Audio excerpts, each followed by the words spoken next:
Nighttime stream. It's happening. Mainly because I actually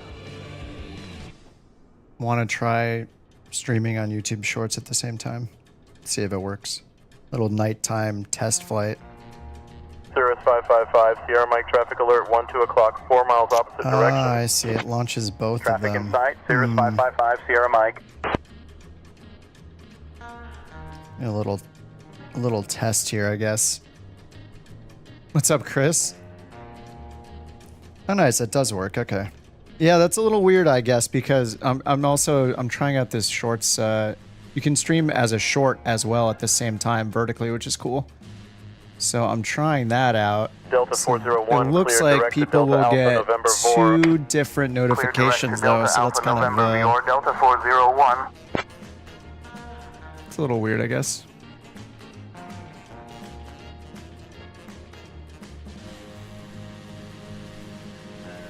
Group flight. Every flight in Microsoft Flight Sim can be a group flight, I guess.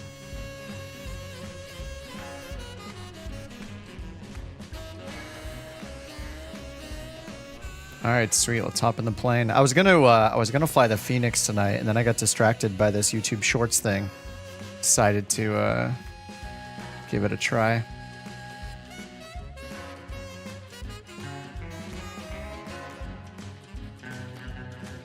I have no idea how it's gonna work. This is new territory. Dude, it's so late. It's only 8:45 here for me.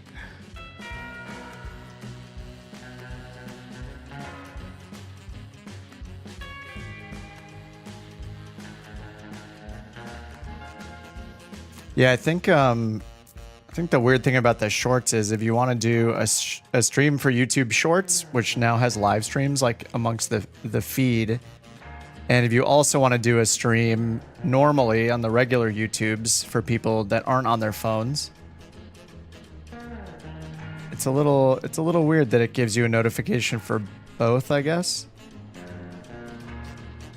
I don't know. I was using Shorts and ran into a couple streams and thought it was kind of cool that you can find streams on Shorts. I was like, how do you do that? And here we are.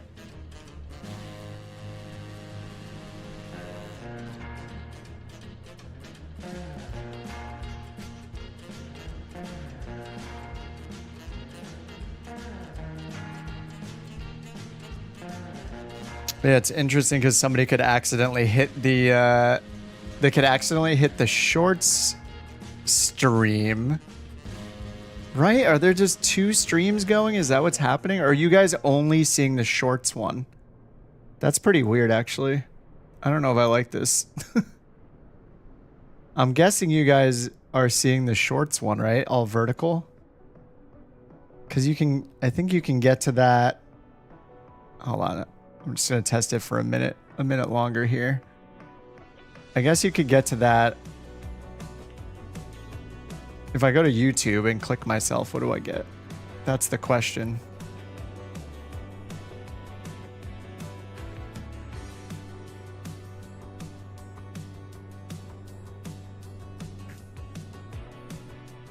What's up? What's up, Magix? Hey, Sean. Oh, you're on landscape wide. I think maybe if you pick it up on your phone, it gives you both. I don't know. I have no idea what's going on. We'll see what happens. I let my intrusive thoughts win. I just I wanted to technically figure it out. So I was like, well, I was actually prepping to do a Phoenix flight tonight for a little bit. I was like, I'm gonna do a flight in the Phoenix, and then I decided, and then I got distracted by the Shorts thing. So I was like, I'll give it a shot. All right, I'm here at Santa Barbara. And yeah, I mean, if you guys aren't flying right now and you want to fly along.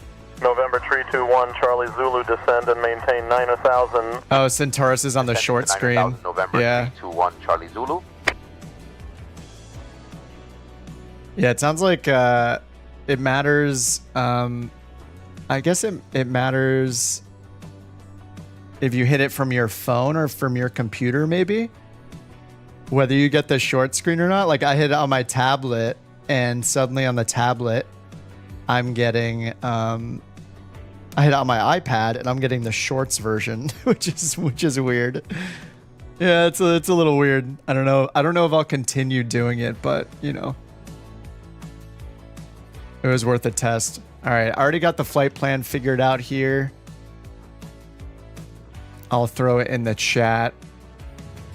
I don't expect anybody to follow along this late, but I'm starting at Santa Barbara. Oh, there's overtime right there in the launch in the CJ4 as well. So there we go. United 758, maintain separation with traffic ahead. And Reduce it sounds like speed with to Say 200 Intentions, knots.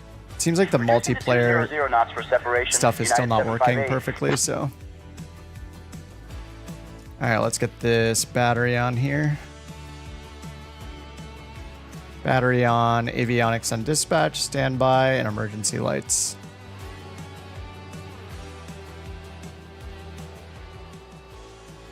Be there in a sec. Nice. What's up, Raccoon? Thanks for shouting me out, of course. I try to read all the chat, of course. All right, initialize position first. And I'll go over to the index and we'll get our flight plan in here. Route menu, flight plan, recall. So Santa Barbara, mission 3 departure, captain transition. Then we got the Comics 2 arrival, San Diego. I might just do one flight. This is a pretty short one. We'll see. Okay, San Diego, Ontario is our alternate. All right, so the mission 3 departure transition is going to be captain. Runway 25 is expected. Execute. Okay, and then on the arrival side, San Diego, we're expecting Comics 2. Or we're going to file this. And SXC, what VOR is that? Oh, let me go look.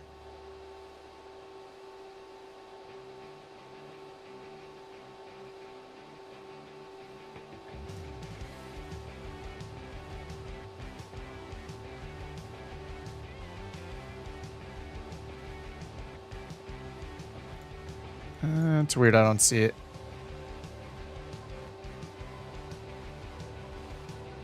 Looking over here on Sim Brief and just pointing at the waypoints.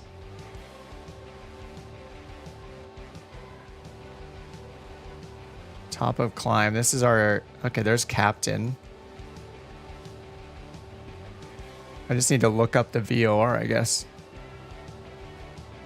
SXC VOR.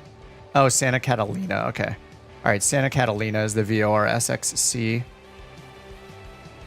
Which aircraft? It's the Citation CJ4. This guy. So, twin engine business jet. Okay, and then for the approach, we don't know yet. We're expecting runway 27, so I'll just choose the RNAV 27 for now. Actually, I'll not choose anything for now. Let's just choose runway 27 here. All right, Comics 2. There we go. Execute. All right, let's check our legs.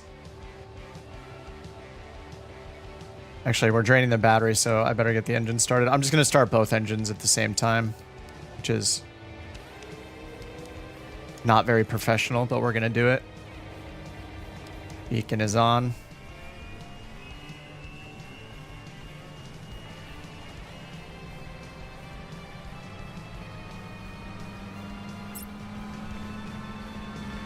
Got a little change in the soundtrack for today.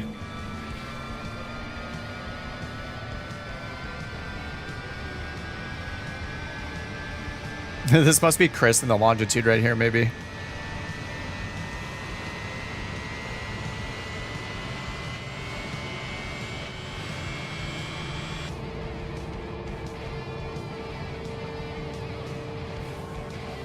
All right, 1 and 2 coming online. Bonanza That's you, Chris. Nice. Alpha Bravo Squawk. So the 5260 ident. looks like the 5260 and ident Bonanza. the multiplayer still isn't Bravo. working on Say Intentions for ATC, but we are getting.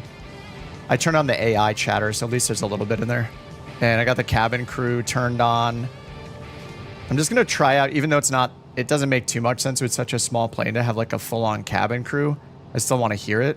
So I've got on the quitting time. Oh no, I've used that one before, right? Let's do the grade A, which is supposed to be like the super professional cabin crew. Or should I save that for tomorrow? Quitting time's kind of funny though. I'll do grade A for this one. If I do a second flight, then I'll turn on the cabin crew instead. Southwest 912, proceed direct to the Blanc intersection. All right, engines are all started. Let's get safety on. Strobe is off. Let's get flaps down to 15. All right, that's indicated right there. Let's get a little nose up trim. Then we'll do our grab the weather and do our performance stuff here. Okay, over here, let's get full avionics on. Climate control is on. All right, yeah, climate control to normal. All that looks right. And then next we'll just need our pitot heat. All right, let's look at the route real quick to make sure it's correct. So I'm gonna go to leg advance and zoom in.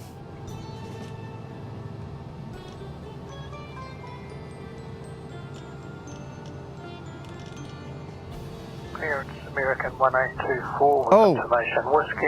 Wait, we're hearing real multiplayer. It's back. I was wrong. We got actual multiplayer going on. Yeah, Gary, it's a citation. It's the CJ4. In Microsoft Flight Simulator, there are two different ones. There's the longitude and the CJ4.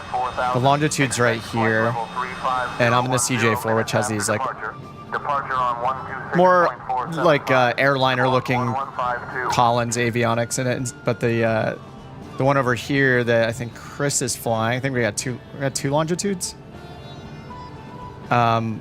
One of them had, or they both had a G3000, a Garmin G3000, so it's just a little different. What's up, Delta? Checking. It's a Monday. Yeah, I was actually dusting off the Phoenix A320 because I feel like it's inevitable I'll be in the 777, even for a couple streams, just to embarrass myself in a bigger plane. But yeah, I was planning on doing a quick flight in the Phoenix tonight, and then instead I hopped in this. And Gary is asking if I'm a pilot. No, I just do simming. My claim to fame is just that my partner is a pilot. She has her private, but yeah, I haven't flown a real plane. I just love simming and learned a lot the last few years, so been doing it for a bit on YouTube. What's up, Madeline? Everything will be all right. You mean with the flight today? We'll see how it goes.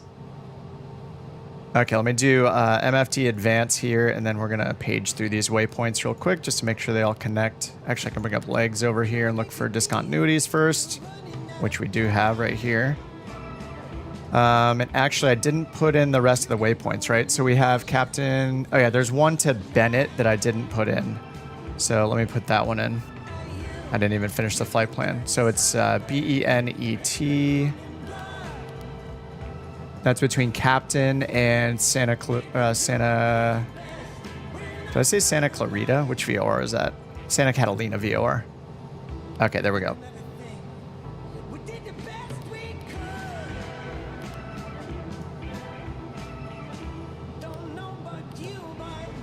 And let me go back to legs. MFD. All right, MFD advance. Now let's walk through those again. And it's not letting me for some reason. It's because I have legs on over here. Oh, I'm hitting previous and next buttons down here instead of hitting next and previous up here. That's why it's not working. Brilliant. Okay, Sierra, Eden, Mission, Captain. Then we have the one here, Bennett or Benet. And then Santa Catalina, VOR. Slayer. There's Comics, Flash, Lantern, X-Men's, and then it leaves us off on a heading, and then we'll turn around once we know our approach into San Diego. Santa Barbara to Las Vegas. Yeah, Chris. I'll throw the route in the chat again if you want to follow the same one. Shepard says, "Why is this vertical in the shorts format?" I'm doing a little test tonight. I have the regular stream going, and then I also started a shorts only stream because you can now appear in the shorts feed when you stream. So I'm trying that out. So it's a little weird though, because you have, I might end up doing it where like maybe I do like a short stream once a week or something, but I was trying out doing both. So I can do both a normal stream and a shorts only stream. But I think what's weird is anybody that watches normally, when you get the notification, you'll get one for both streams. So it's kind of awkward. So yeah, I might end up doing, maybe it'll be like a special shorts only thing every now and then. But yeah, just testing it out, Shepard. But if you click on my name, you can find, or the channel name, you can probably find the other stream. Maybe I'll need to make like a second thumbnail or something. I don't know. It's a little weird. I'm just trying it out for the first time tonight. We'll see how it goes.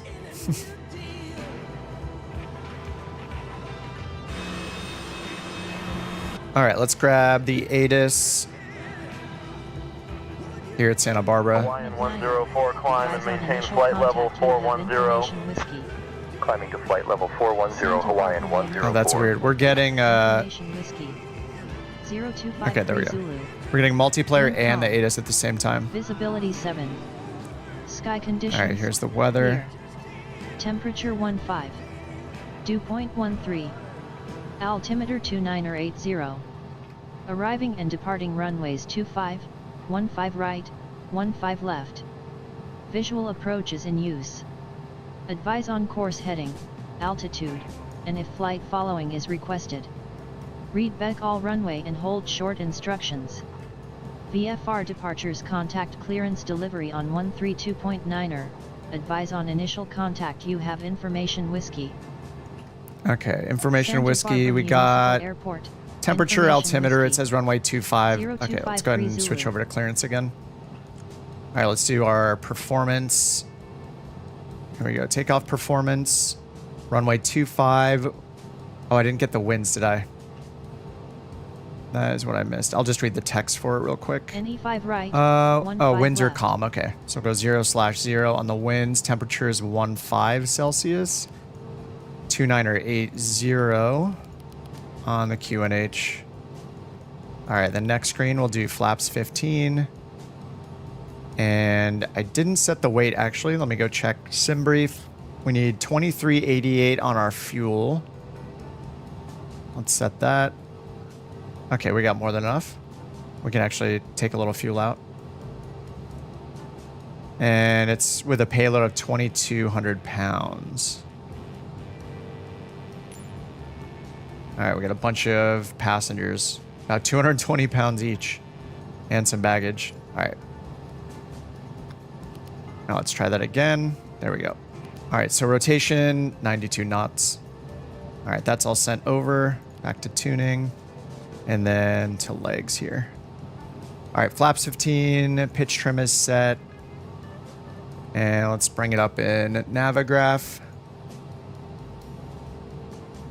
All right, we got Santa Barbara, runway 25 to San Diego. All right, let's take a look at the departure procedure. So runway 25 is just here to the south of us. So we'll probably take Charlie Juliet to 25. All right, then we have the mission 3 departure. Do not exceed 210 knots until established. Direct mission. Okay. I don't think they'll enforce that, so it's going to be difficult. Cruise altitude. It's a pretty short flight, only like 30 minutes, but supposedly we'll get up to 31,000 feet. Gary said, I have this sim, but I bought 3 planes. Haven't been able to use them. Wait, why not, Gary? Austin, sorry, I'm catching up because I'm on there's 2 chats going. This is a little kind of a test. I normally just do a normal YouTube stream, but on the short stream, just catching up on the chat. Austin says, where do you get your VREFs? So here on Los Angeles clearance, SkyWest 3880. Here on the CJ4, we have the rotation, the V1, V2 rotation speeds all here in the performance section. So on the CJ4, you can go into the takeoff performance here. Enter the local weather information, and it has the runway selected already from our flight plan, and then it's going to calculate based on a 15-degree takeoff flaps. It'll calculate based on our weight and the runway information what our speeds are. So this time we have V1 89, VR 92, and V2's 107. And I sent them over so they'll be in our PFD.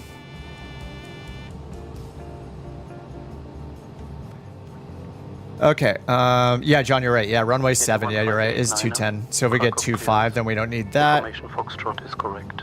And let me go back down here. Via the REGT7. So we have Sierra, Eden, Mission. So yeah, we'll be taking off to the west. Sierra here, then Eden, then Mission. 5000. Departure on 135. Camarillo, VOR. Squawk 2475. Oil and Navy. Oh wait, we don't have those. Read back correct. So we just end off, yeah, okay, we just end off at Captain here. And then after Captain, we're going to our first en route waypoint, Bennett. So we're going to go to the southeast towards San Diego. Okay, so yeah, there are no restrictions here. We just have climb on heading 255, intercept course 175 to Sierra, on track 121 to Eden, 075 to Mission. And that's all going to be in our FMS. Romeo Echo Golf Tango 7 Juliet departure. All right, well, we're getting multiplayer multiplayer traffic again, which is awesome. Multiplayer ATC, which is great. Fish says we need a streak of Kip's partner flying, what she does in real life. I've offered that to her a bunch of times. She's just a very private person, like online and stuff. You know, she doesn't really want, like, she doesn't even want to like hop on the microphone and say hi or anything. So she's just very private. I swear she exists. Okay. You'll just have to trust me. All right, let's go ahead and get our clearance finally. All right, tune, we're gonna go to 132.9.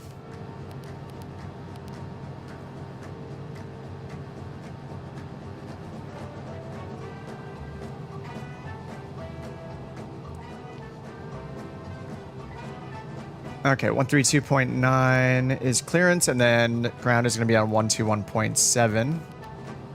So I'll put that in the standby here. All right, let's get our clearance. We're expecting them to give us the mission 3 departure, captain transition, and then as filed, something like that. Hopefully they say like climb via the SID. They'll probably say like accept maintain. And then our departure frequency is gonna be probably 125.4, and then the squawk code. All right, let's go ahead and get our clearance. And we're running Couch Captain's 323 as our flight ID today. I was gonna do Delta and have a Delta livery, but we're in the Couch Captain's livery now. Completely fictional for you guys on the shorts. What's the standard climb speed on CJ4? Just 240 knots all the way up. And that's just based on my simulator knowledge from the team that made the plane, the working title team. And they have a really good manual for the CJ4. So yeah, thankfully we just used flight level change all the way up to our cruise. What's the standard? Oh yeah, sorry, I read that already. What GPU? I'm on the a 4080 Founders Edition gamer guy.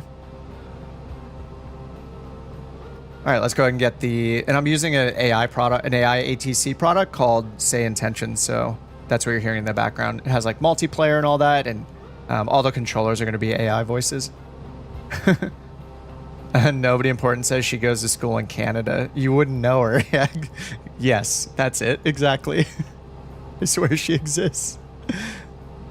Santa Barbara clearance, Captain's 323. Like to pick up our IFR to San Diego. All right, ready with my notes here. Oh, radio check bug? I must not have heard it when I was chatting. Graphics look amazing. Couch 323, cleared to San Diego via the Mission 3 departure. Then is filed. Climb and maintain 14,000. Expect flight level 310, 10 minutes after departure. Departure on 127.725. Squawk 4451. Cleared to San Diego, mission 3 departure, then as filed. Climb and maintain 14,000.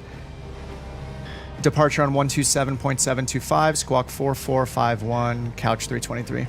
And I am joined today by Brian, Melanie, and Abby. Our captain today is Kip, and our first officer is Based Raccoon. We have now closed the main cabin door and have begun our pushback. For your safety, please remain seated with your seatbelts securely fastened. At this time, we ask that you turn off all electronic we're going to hear it because the devices or intercom's switch them going to off. airplane mode. Lufthansa Our flight 421, time to heavy San climb and Diego is maintain flight approximately level 45 370. minutes, and we turn will be the cruising intercom at an down. altitude Flight of level 31,000 feet. 370, Lufthansa The weather in San 421 Diego heavy. is currently showing broken clouds at 1,300 feet with a temperature of 66 degrees Fahrenheit. Please pay close attention to the safety demonstration. All right, well, that that's will be going. Let's get starting in shortly and follow all instructions given 4451 by the on crew. our Your squawk safety is our code. top priority. Thank you for choosing Couch Captains and enjoy your flight. Raccoon first officer. I didn't know you'd be here or not. I changed that the other day. I was like, next stream. Graphics are killer. Oh yeah, the so this is Microsoft Flight Sim 2020, and at the end of this year, Microsoft Flight Sim 2024 is going to be out in November 19th. So these graphics they're really good already. They're pretty amazing. In Flight Sim 2024, they showed off a bunch of like global lighting improvements and ray tracing. And one of the big things they're adding is that they're adding a bunch of more fidelity to the ground. So right now we have a lot of just flat satellite imagery. So like this, for example. Sorry, it's a little hazy here in Santa Barbara. In Flight Sim 2024, at the end of the year, they showed off a bunch of things where you'll see individually rendered grass, crops, rocks, trees. They have like dozens of different biomes mattering where you are in the world. Some of these graphics are third party, like the trees are from an add-on called Rex AccuSeason, but there's even more graphic fidelity coming at the end of the year, so it's going to be pretty amazing. Down to the blade. They did show some demonstrations of like helicopters flying around, and the grass and like the crops were getting blown around by the like the rotor wash or whatever you call it. What's up, TJ? Why are we in portrait view? If you check the channel, TJ, there's a full view at the same time. I'm just trying the YouTube Shorts thing. I might end up doing a YouTube Shorts exclusive stream a couple times because it's going to be confusing, I think. Like, it's 2 streams at the same time. So anyway, if you go to the channel, TJ, you can find the normal stream. It's in both formats right now. Will it be better optimized, Shaker asks? Yes. What they said recently in an article, the guy Seb, who works at Asobo Studio, it's Microsoft and Asobo Studio make the sim. He said that the performance of Flight Sim 2024 is going to basically require the same hardware as Flight Sim 2020 does today, because they have a ton of optimizations coming in. Mainly, it's very single CPU thread heavy right now, and they said that it's going to get a lot more multi-thread optimized.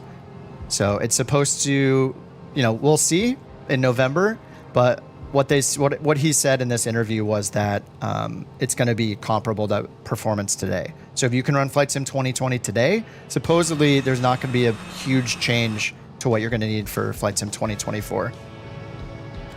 Citation X. There is no Citation X yet, but one is in development. I forget the developer. Is it FS Reborn? Who's making the Citation X? Somebody is it's Flight Effects is the name of the company, I think.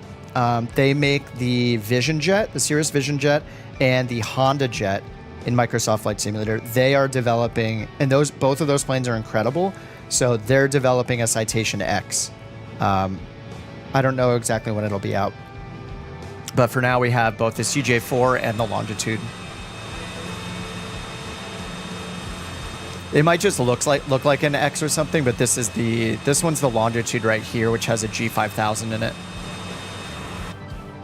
All right, we got our clearance, but I'm gonna resend the message because the intercom thing was going on, and see if they reply to us.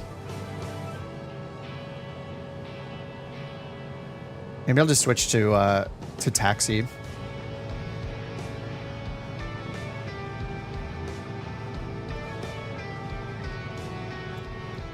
Okay, so for taxi, yeah, we're expecting just to go straight, turn right onto, go onto Charlie, take Juliet to hotel, and then, or it's probably just Juliet to runway 25.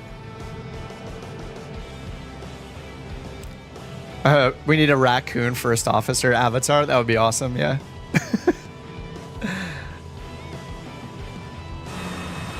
All right, cool. Flaps are set. Sorry, this is taking a while, but we, you know, I don't have the words on the ground in my name for no reason. It's because I'm on the ground like 90% of the time. All right, finally get going here. I'm just going to assume that our clearance was okay. I sent it again, and it's not responding. So I'm just going to go over to, let's see. It says we have an assigned transponder 4451, which I do have in. November 354. Yes, I hear one of you guys. Like our IFR clearance to San Diego. Yes. All right. Well, multiplayer is working again, which is good. All right, we're just gonna go over to the taxi frequency and see if they will let us. 354 Charlie Golf, Santa Barbara clearance. Information India is correct. All right, we're going over to ground 121.7, and then in the standby, we're gonna put in the tower frequency.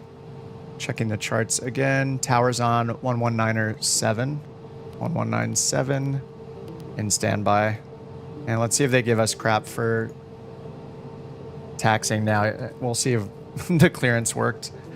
Santa Barbara ground, Couch Captain's 323 ready to taxi with information whiskey. So I have 4451 on ATC here. Couch Captain's 323 Santa Barbara ground. Taxi to runway 25 via Charlie Juliet Hotel Juliet. Runway 25 via Charlie Juliet Hotel Juliet. Couch 323. Okay, they gave us the taxi instructions, so hopefully our flight is legit. All right, let's get parking brake off, holding the brakes. Strobe and nav light are on. Actually, no, we wait for those. Just do taxi light on. And flaps are already set. Let's test our speed brake. There we go. Throttles are working. Flaps are at 15. And we'll just test our surfaces here. Ailerons, elevator, and rudder. All right.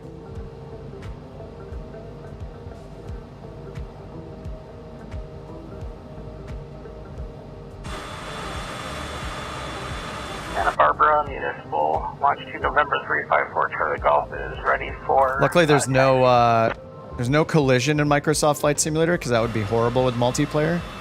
So I'm being gonna be a little reckless here with our taxiing. Make sure we don't hit Chris over here. 354 Charlie Golf, Santa Barbara ground, taxi to runway What's up, John? 25 You're new via here, Charlie are you? Bravo, Hotel Am I Juliet. typed in this yet? No, I have never flown in real life. I just play the simulator. Whenever somebody asks me if I'm a real pilot, I say Taxi to runway my girlfriend 25 is. via Charlie, But Bravo, yeah, I just Hotel do the sim. Juliet, I'm just a gaming nerd. 354 Charlie Golf. I went the wrong way. See, as you can tell, not a real pilot. Look at this, going the wrong direction. All right, we're gonna go back the correct way this time. Yeah, there's every now and then I think about going and finally doing a discovery flight, given how much I've learned, but I don't know. I still haven't hit that moment where I'm like, oh man, I want to do this right now. Let's go. I can't wait to go and fly right now. I got to do a discovery flight. I haven't had that moment where I've thought that, so.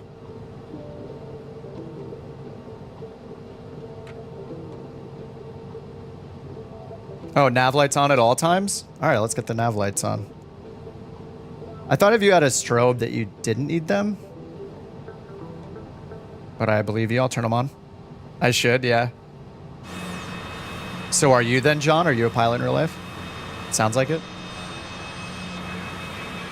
I mean, the sim is just great. I mean, it's, you know, some people just play the sim and they do it because they can jump in a jet and go jump in a Super Hornet and just go intercept somebody, you know, that's flying in an Airbus or something like that, and, you know, pretend like they're escorting them. And for some people, they just love that. For me, I really like all the like procedures and the nerdy stuff, like the avionics, the technology. So that's how I started simming. Oh, you are, John? Nice. Yeah, variety. This is Microsoft Flight Sim. Yeah. For now, it's Flight Sim 2020, but at the end of the year, it'll be 2024. Will come out. And we're using an ATC product called Say Intentions, which is an AI ATC that has multiplayer, so we can hear other people on the frequencies and stuff.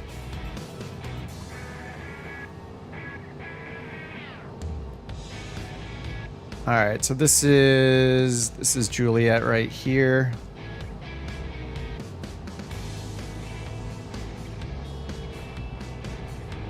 All right, parking brake is on. Let's go and switch over to tower frequency. Whoops, recall this one. And then our departure is 127, 725 in standby. I didn't set up autopilot yet, so let's do that. Should have done that before I started, but we're going to go heading mode, nav mode. The heading of 25 is 255.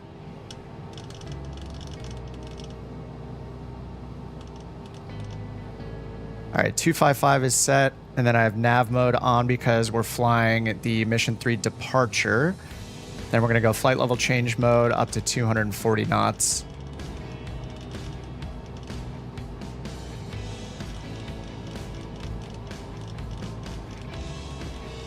And we also have to set our selected altitude up to 14,000 they cleared us for. Even though it looks like the departure procedure says top altitude is usually 8,000, but they cleared us all the way up to 14.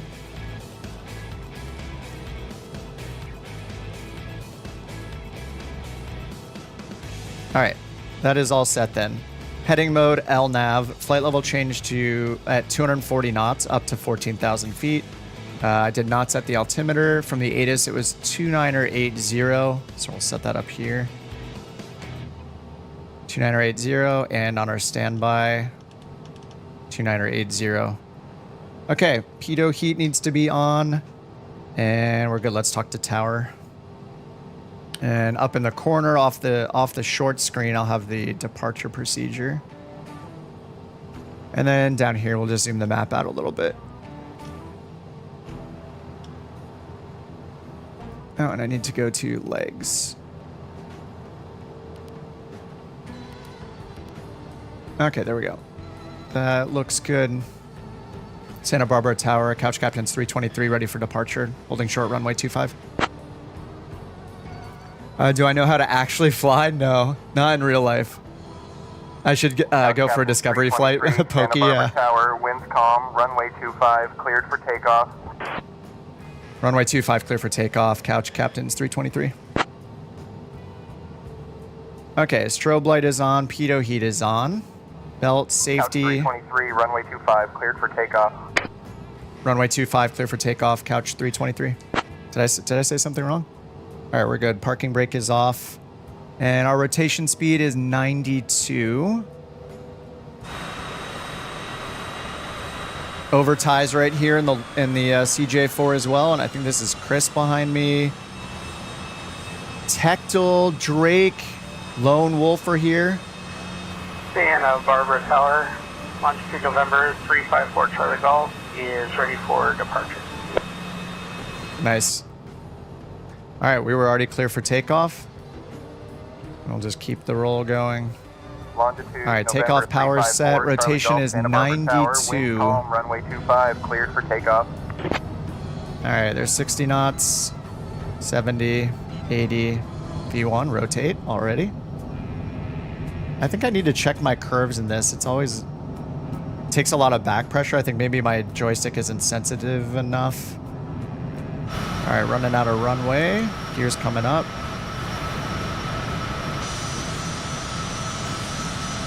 Runway 25 cleared for takeoff. All right, just following the flight director. 500 AGL. Pull it back into climb power. Okay, we're right on the departure already. Okay, autopilot's on. Couch 323, contact departure. Over to departure, Couch 323. All right, switching to departure, 127725. That'll be Santa Barbara departure. All right, autopilot's making the first left turn around here for Sierra departure procedure.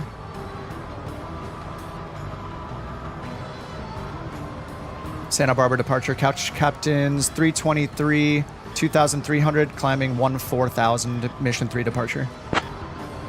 How can people join me? If you're on Flight Sim 2020, I'm on the USA West server. We just took off from Santa Barbara. Approach.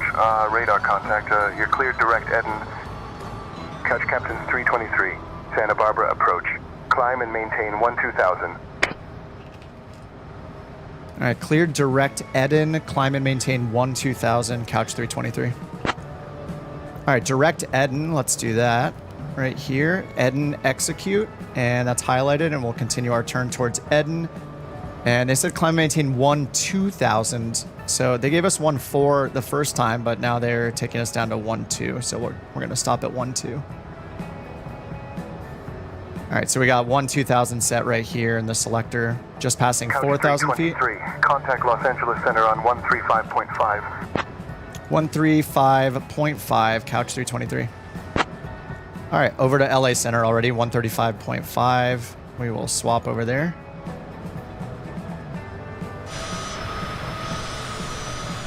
See how you guys are getting up. Who was right behind me on ATC? Fish says, I like Beyond ATC. It always sets me up way too high. Oh, for ILS approaches. I'm sure they'll fix it over time, like all the ATC products. Couch 323 is the dopest call sign. Yeah, our little virtual airline thing we do for the channel is Couch Captains, where smoking is allowed, of course. You know, simmers have like, it's just like simmers are called, they call themselves armchair captains. You know, we don't fly real planes, so we just do it in comfort. So couch captains became a thing. So I'm just, if I'm not flying with like a Delta livery or something like that, I would use Delta and maybe even look up like a real world flight, but it's fun to just do the fictional stuff too. I mean, it's all fictional, this sim, right? But all right, let's check in with Los Angeles now. Los Angeles, couch captains 323, 7,000, climbing 12,000. All right, still flight level change at 240 knots up to 12,000 right now. 323, Los Angeles Center. Good morning, Santa Barbara, altimeter 2980. All right, they gave us an 2980. 323, Los Angeles Center. Climb and maintain 17,000. Climb and maintain 17,000, couch 323. All right, up to 17,000. I'm just using some shortcuts on my controls here. All right, 17,000. We're passing 8,000 right now. Oh no, I have the flaps up still. Oh, I had the flaps down. Oh, horrible pilot. I had the flaps 15 that whole time. All right, rip. Mistakes were made. See, not a real pilot. Real pilot wouldn't make that mistake. All right, flaps are up now. I only noticed because I went into the external camera. Flaps up. Yeah, I should have had those up like very shortly after gear up, because we're just going so fast in this thing so soon. Had a feeling you missed it. Yeah, I did. All right, 10,000 feet. I guess we can get the landing lights off, which I also didn't have on either. Yeah, I had taxi on, no landing. Another mistake. All right, we can turn the belts off. Might get another announcement. Ladies and gentlemen, oh, there we go. This is your lead flight attendant, Erica speaking. We've just reached 10,000 feet. You may now use approved portable electronic devices. For your continued safety, please keep your seatbelt fastened at all times, even if the captain turns off the fasten seatbelt sign. Thank you. No actual passengers back here. Someday I'm hoping with the Longitude X actually, or the Citation X, that we get some like visible passengers. And one downside in this plane is you can't move the camera back into these seats and get cool camera views outside of the passenger windows like you can in a lot of other planes. That's one of the downsides of the Citation, but it's just so fun to fly. I really like this plane. All right, Joe, nice. Oh, you're flying in the morning for real. Nice, dude. All right, well, thanks for chatting, John. Have a good one. What's up, average lover? Nate says you should fly for... Climb and maintain flight level 230. Climb, maintain flight level 230, Couch 323. All right, up to 230. So if you guys don't know about flight levels, once you in the United States, when you get over 18,000 feet, they start calling them flight levels. In Europe and other places, it's much most of the altitudes are lower, but the whole United States just pretty much has it standardized at 18,000 feet. All right, at 15.7, almost at 16.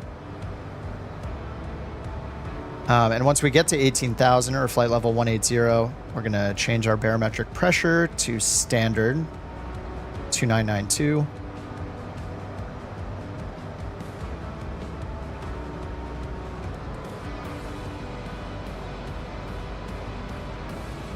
Oh, that's your tail number for FlightAware. Nice, John. 10 in the morning Eastern. I'll still be sleeping here, actually. Well, hope you have a great flight. Maybe I'll creep on your call sign later, creep on your tail number later tonight or tomorrow afternoon. Have a good one, John. Yeah, Nate said, you know, a lot for someone without a pilot's license. Yeah, I don't know that I could do it. I think like sitting in the comfort of your chair playing a video game, like I'm more of a gamer, but yeah, I've learned quite a bit over the last few years. I don't know how I would react. Like I'm sure everybody's different, right? I don't know how I will feel when I sit in a plane, if I'll be absolutely terrified or not at the controls, even with an instructor next to me, you know? Yeah, I just don't know.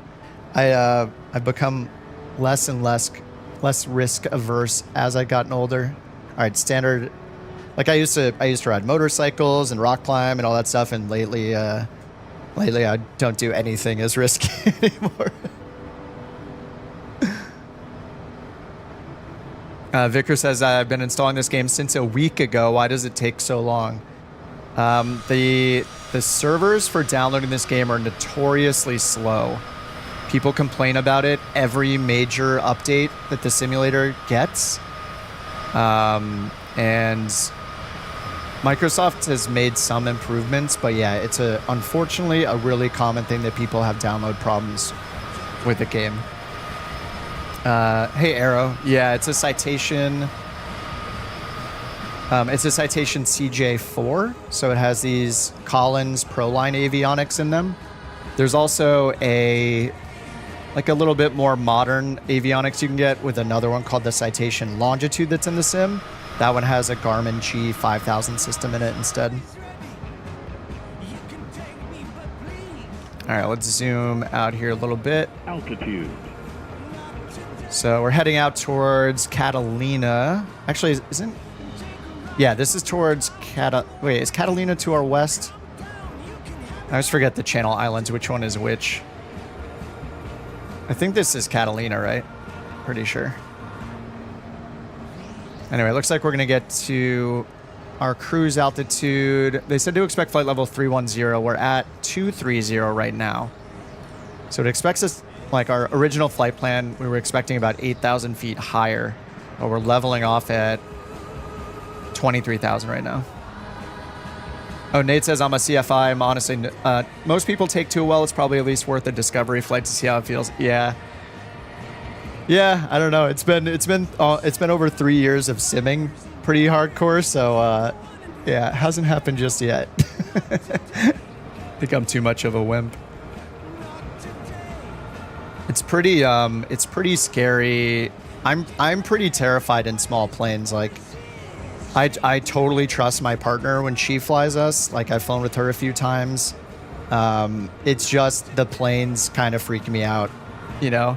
Single engine, small planes, like...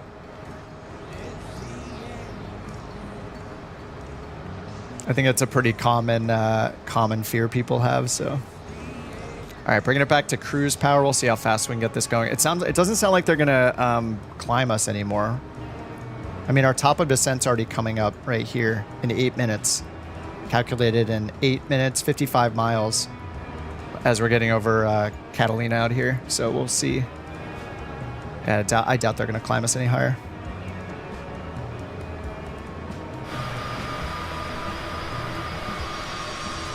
Couch 323, expect the ILSY runway 9er approach into Lindbergh via the Comex to arrival.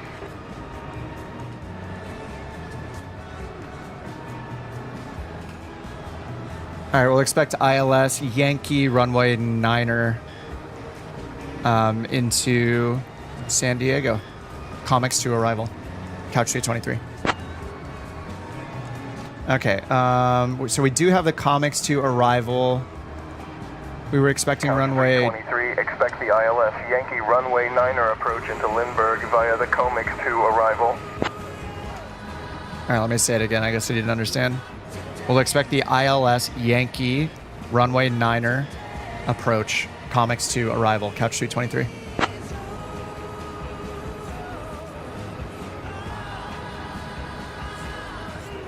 All right, so let's check our arrival. I'll just overlay it on the map for now.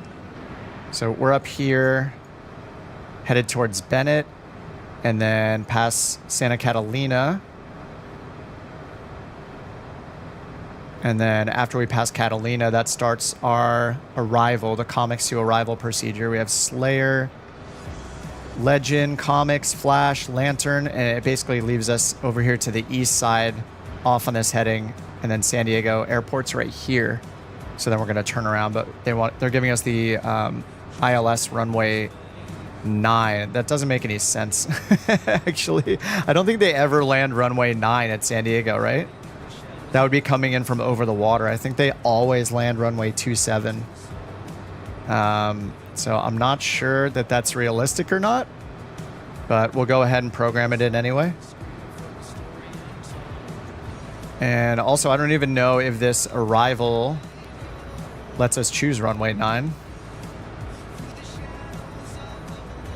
Let me check the arrival. Okay, it does. Yeah, approach Yankee 9. And they didn't give us a transition waypoint, so I'm going to need to figure that out.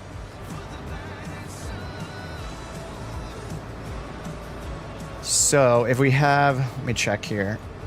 We have Comex 2, and then let's go look at the approaches. They said ILS Yankee runway 9. We'll bring up the chart.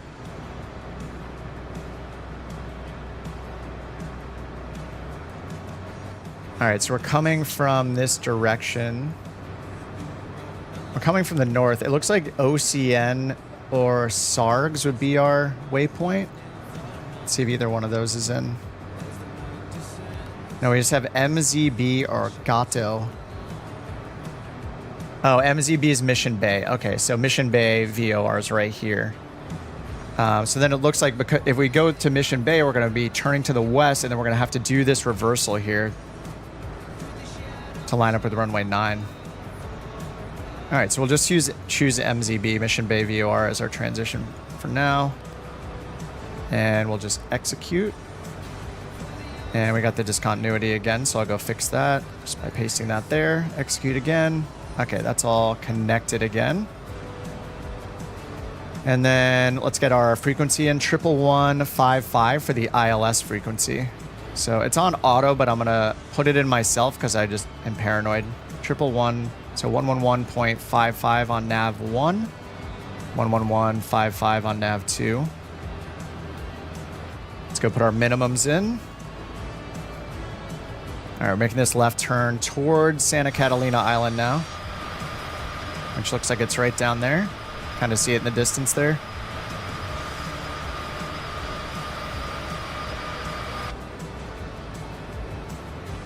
All right, and let's get our minimums in. Reference menu. Barrow minimums are 258 feet.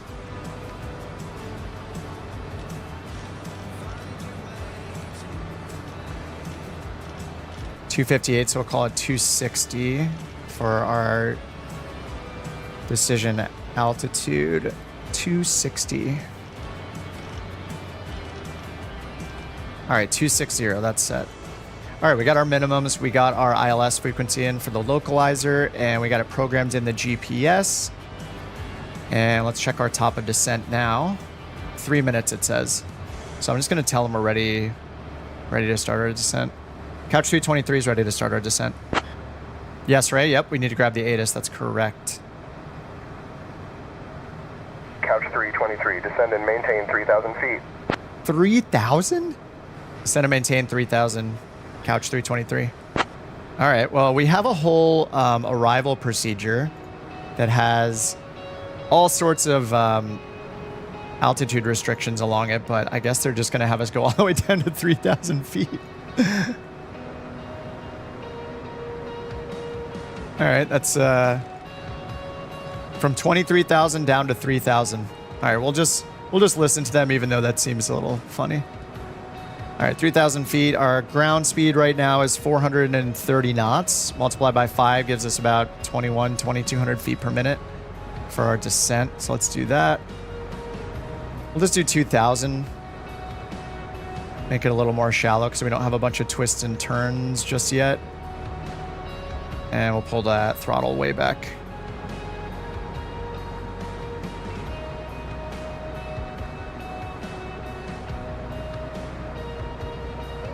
If they told us to descend via the star or via the arrival, then we'd be following all of these altitude restrictions we have here.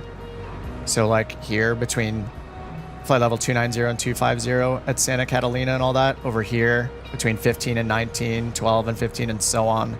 But they didn't tell us to descend via the arrival. They just told us to descend and maintain 3,000. So I'm just going to do it at a more shallow rate of descent. Like I can even pull it up a little bit more. I don't want to get down to 2,000 feet or 3,000 feet and just be sitting there at 3,000 feet over the ocean. All right, we're just going to get our power here. Can add a bit more. What's up, Logan? Santa Barbara, your home airport? Nice. I live in LA, but I flew into Santa Barbara with my girlfriend once. Her first flight taking passengers, she flew me and her friend up there. The three of us went. I sat in the back seat. I was kind of terrified. Not because she was the one flying, but just because small planes in general. Center on 134.575. 134.575, couch 323, see it? All right, 134.575. Let's switch over. All right, that's another center, Los Angeles Center.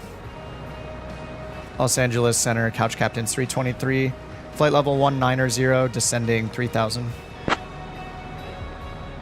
Yep, 250 knots under 10K, yes sir. Couch captains 323, Los Angeles Center, good morning. Basically endorsable for IFR already. I'm sure there's like a million things I don't know though. Can follow this formula in the sim, but you know. All right, Los Angeles Center just said good morning. So I think we're good there. Let's bring up the arrival again. Just look at some frequencies. So just like Ray said, we do need to get the ATIS. So it's 134.8. Grab that, put it on our COM2 radio. 134.8, COM2. And then we'll just turn that COM2 volume on here. We're still 145 miles from San Diego, so we're probably not going to pick it up yet. In the sim, usually you have to be like 40 to 50 miles out, I think, before it lets you get the ATIS. I wonder if that's been increased or not, but... All right, let's get our map zoomed in a little more here. We have a lot more waypoints coming up. So we're going to Slayer right now. And there's 18,000 feet. I don't have the local altimeter setting, so I'm just going to ask the ATC because they didn't give it to us. Can we get the altimeter setting? Couch 323. Love the couch captain call sign. It's pretty fun. Couch 323, altimeter 2985. 2985, thanks. Couch 223. All right, 2985.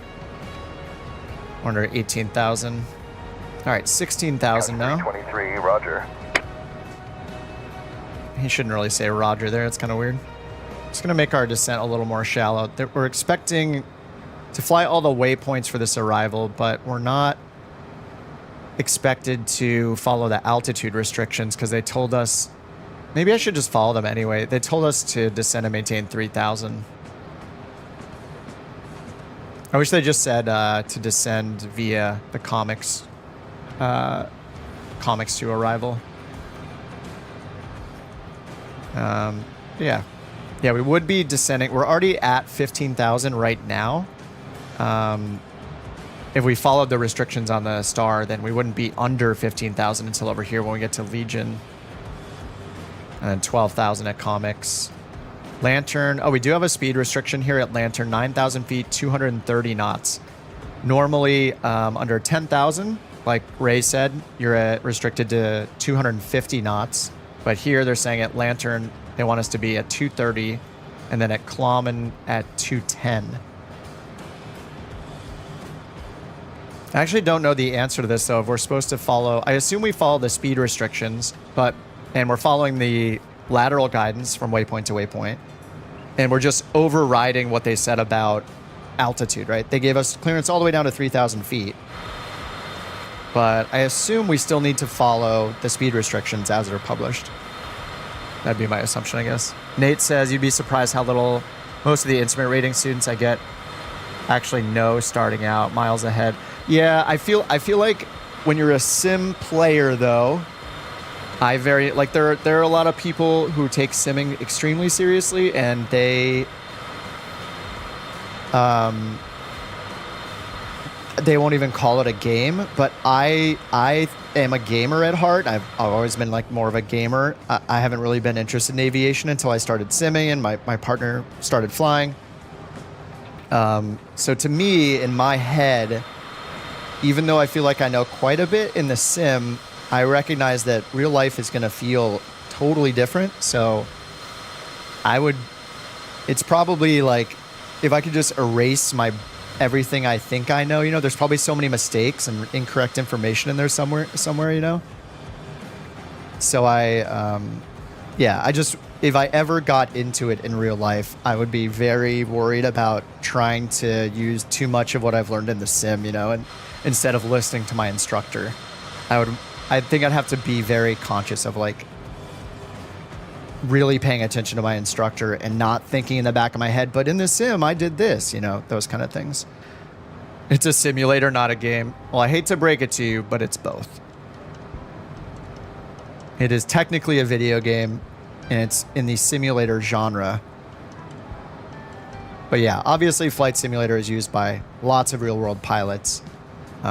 There's been people in the chat here and there on streams that have said they've like gotten their, private pilot's license and stuff recently. Just the other day, somebody said they were going for their commercial, I think.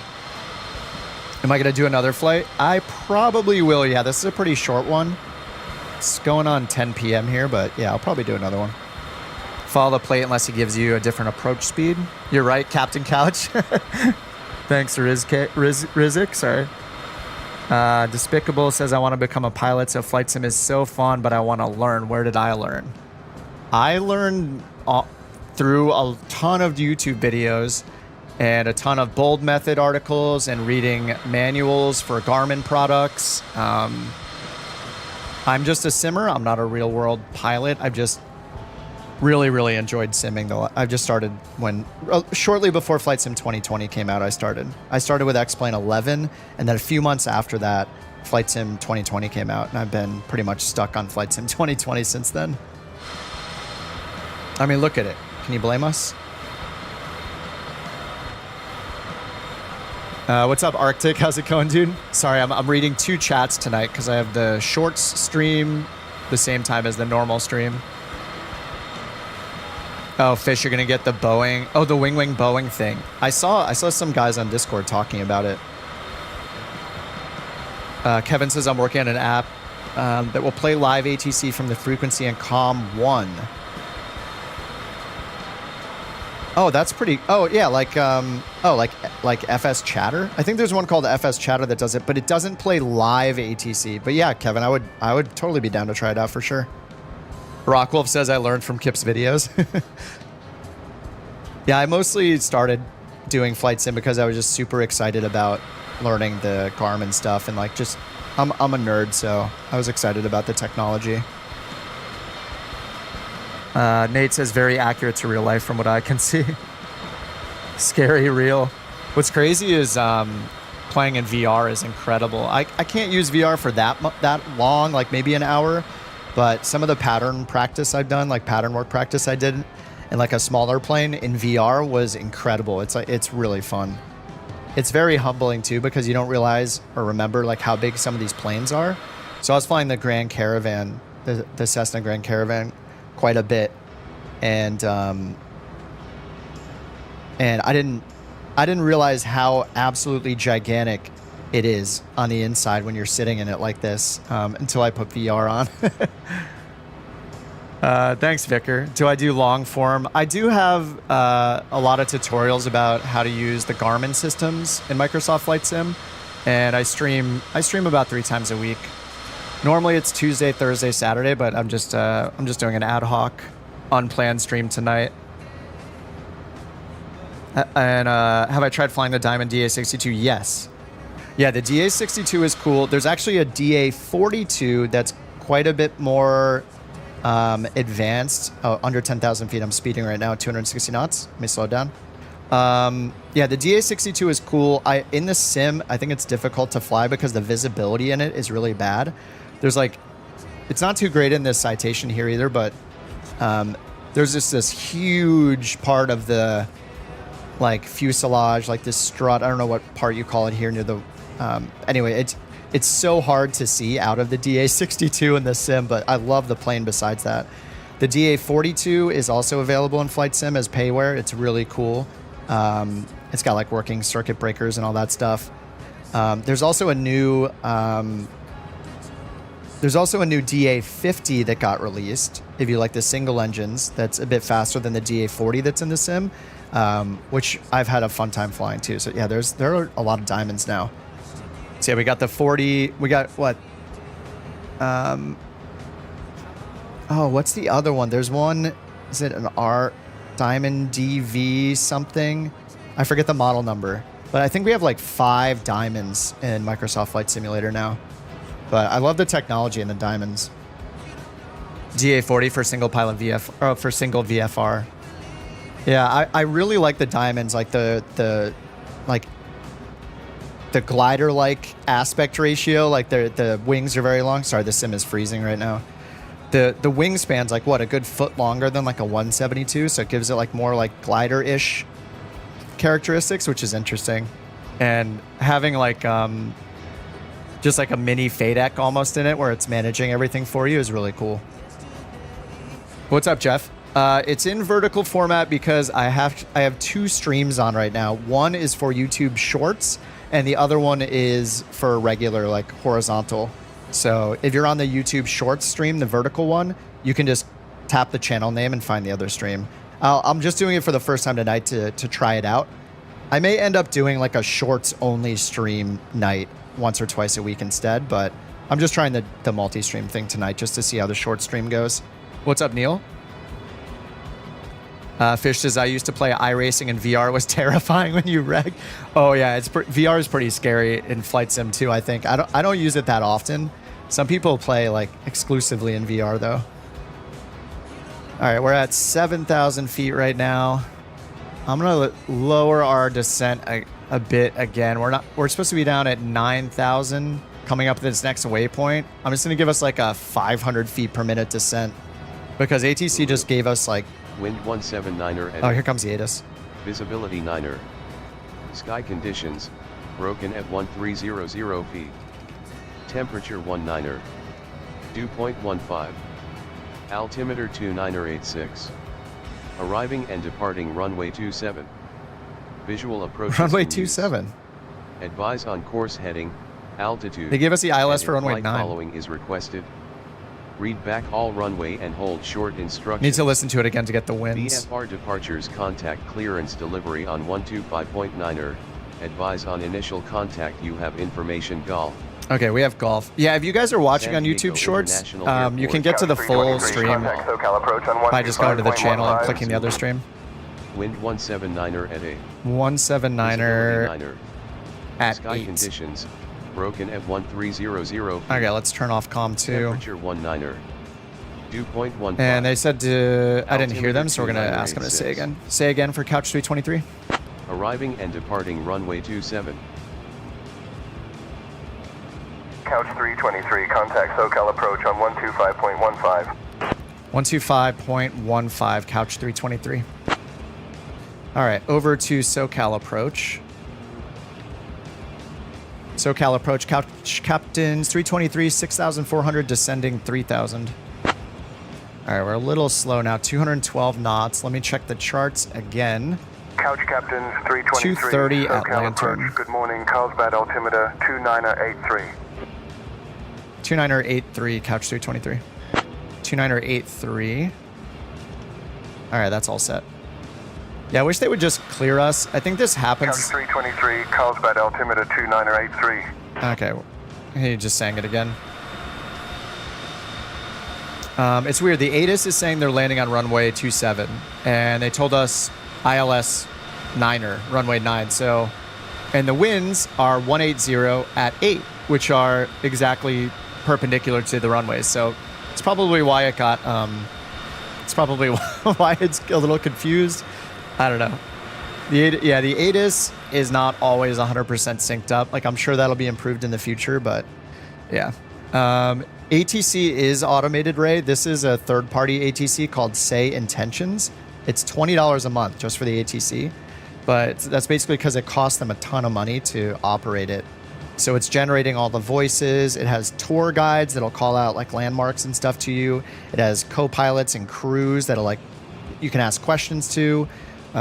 Here, like I can ask the crew right now. Hey, crew, can you pass out the snacks? We're getting close to landing.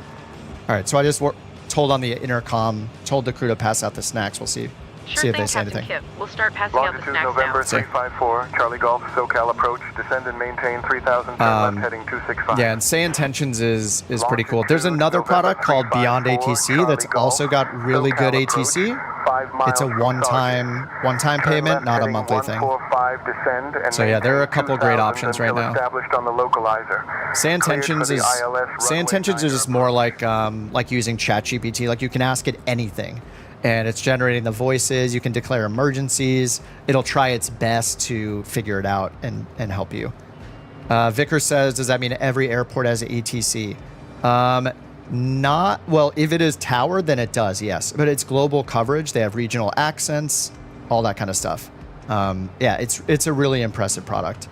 If you fly to an untowered airport, then you'll switch over to the CTAF frequency, the local traffic frequency, and you can announce yourself there as you normally would, like in real life. If you hear that, that's somebody, I think that's Chris in chat. He's also on Say Intentions. He's on the same frequency as me, so I can hear him when he's talking to the AI ATC as well. So it's got like a multiplayer component to it as well, like that, which is why I like Say Intentions. But Beyond ATC is another one that's an option, and it's really good. It's a one-time cost. It's just a little more, a little less AI heavy, but it's still got fantastic voices, voice recognition. It's much cheaper because it's a one-time cost. But yeah, it's a good time to be a simmer right now. All right, we're making our left-hand turn for, is that Klommen? I don't know what, this is the comics arrival. So like, I understand Flash and like Lantern, like Green Lantern. And then we have X-Mans we just passed. I don't know what Klommen and NATO are. Maybe you guys know comic books. What's Klommen and NATO? I have no idea. 210 knots is supposed to be our speed. We're at 214. So we need to slow down a little bit before we get to the next one here. So what's weird is we're flying this. They told us to expect the ILS. Couch 323, descend via Comex 2 for the ILS runway 9er approach into Lindbergh, altimeter 2983. Do you mean the ILS 27 approach? Couch 323.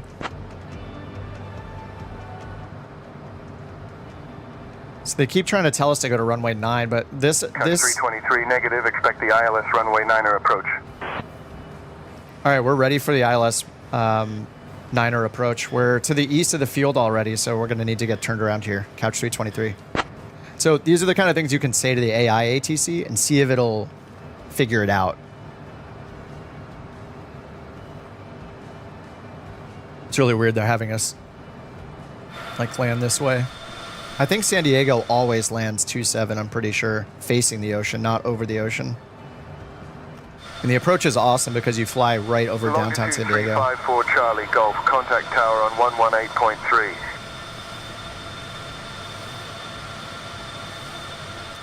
So we can see downtown San Diego right over there, right above the plane right there. And then the airport is right to the right of it, right over here. You can see all those names over there. I can turn them off. So there's the airport. So we need to turn all the way around. 23, contact Lindbergh Tower on 118.3. What? All right. Over to 118.3, 354 Charlie Golf. Oh, that wasn't for me. Okay, that was for Charlie Golf. That's for Chris. So we're just here left off in limbo. It's not, I don't know, maybe Chris got the approach. SoCal, we're just sitting here east, flying the end of this arrival, and we need to get all the way back to the west to do runway 9er for the ILS. Can you vector us around when you get a chance? Couch 323. Your approach. Oh no, was he talking? Radio ping pong. It's weird. I'm so used to talking to it by myself that I still get confused when someone else is flying into the same airport as me, which is obviously going to be a really common thing in real life. So I'm not quite like picking up the right, like listening out for the call signs. I'll hear something that sounds like it was for me and I didn't hear the call sign, but I don't know. We got mountains right in front of us too, so we got to turn around. They're just leaving us off here. Like, this is, you know, when this happens. Oh, it said cleared for ILS 9 approach. All right, we're just gonna turn around and go all the way back around. It said it, but I didn't hear it. Can you confirm that we're cleared for the ILS runway 9er approach, couch 323? All right, we're going to turn all the way around here. This is potentially dangerous because they brought us down to 3,000 feet, and there's terrain around here, so this is just not great. Yeah, check the MSA. I was just thinking that. I'm sure it's more than 3,000 feet.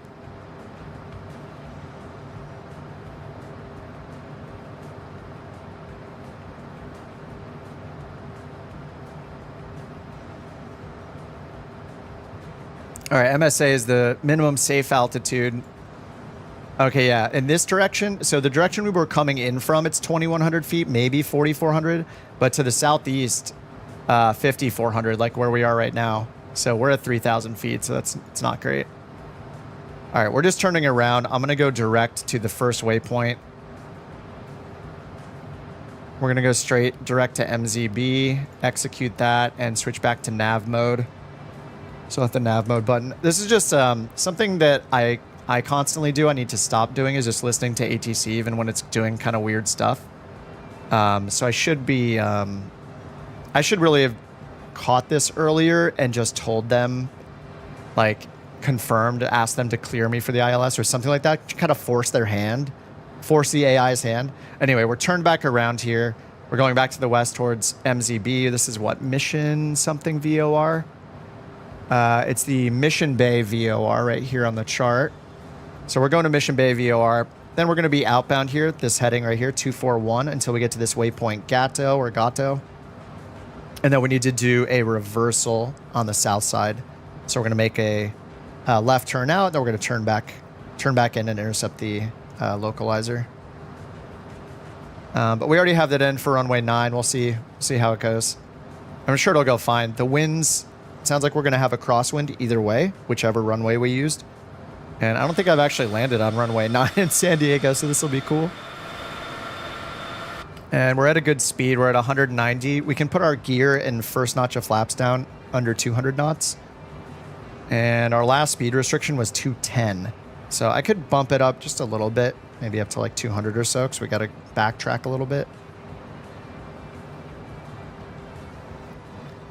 Hey, Janet, can you sing the passengers a song that covers up the fact that we had to turn around?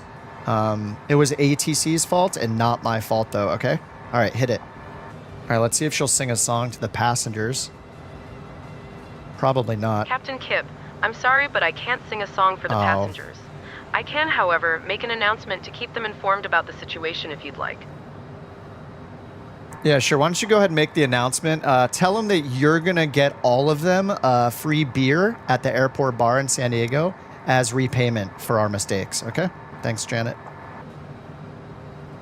There's downtown San Diego right there. Captain, I'm sorry, but I cannot make that announcement. It's outside the scope of my duties and airline policy. Oh, Is there man. anything else you need? No, just go ahead and make your boring announcement. I'm trying to throw her under the bus. It's not working. Captain Kip, I'll make the announcement now. Good morning, ladies and gentlemen.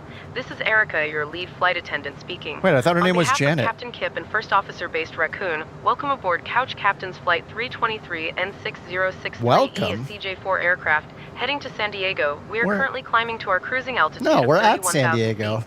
The weather in San Diego is currently 66 degrees Fahrenheit with broken clouds at 1,300 feet and visibility of 9 miles.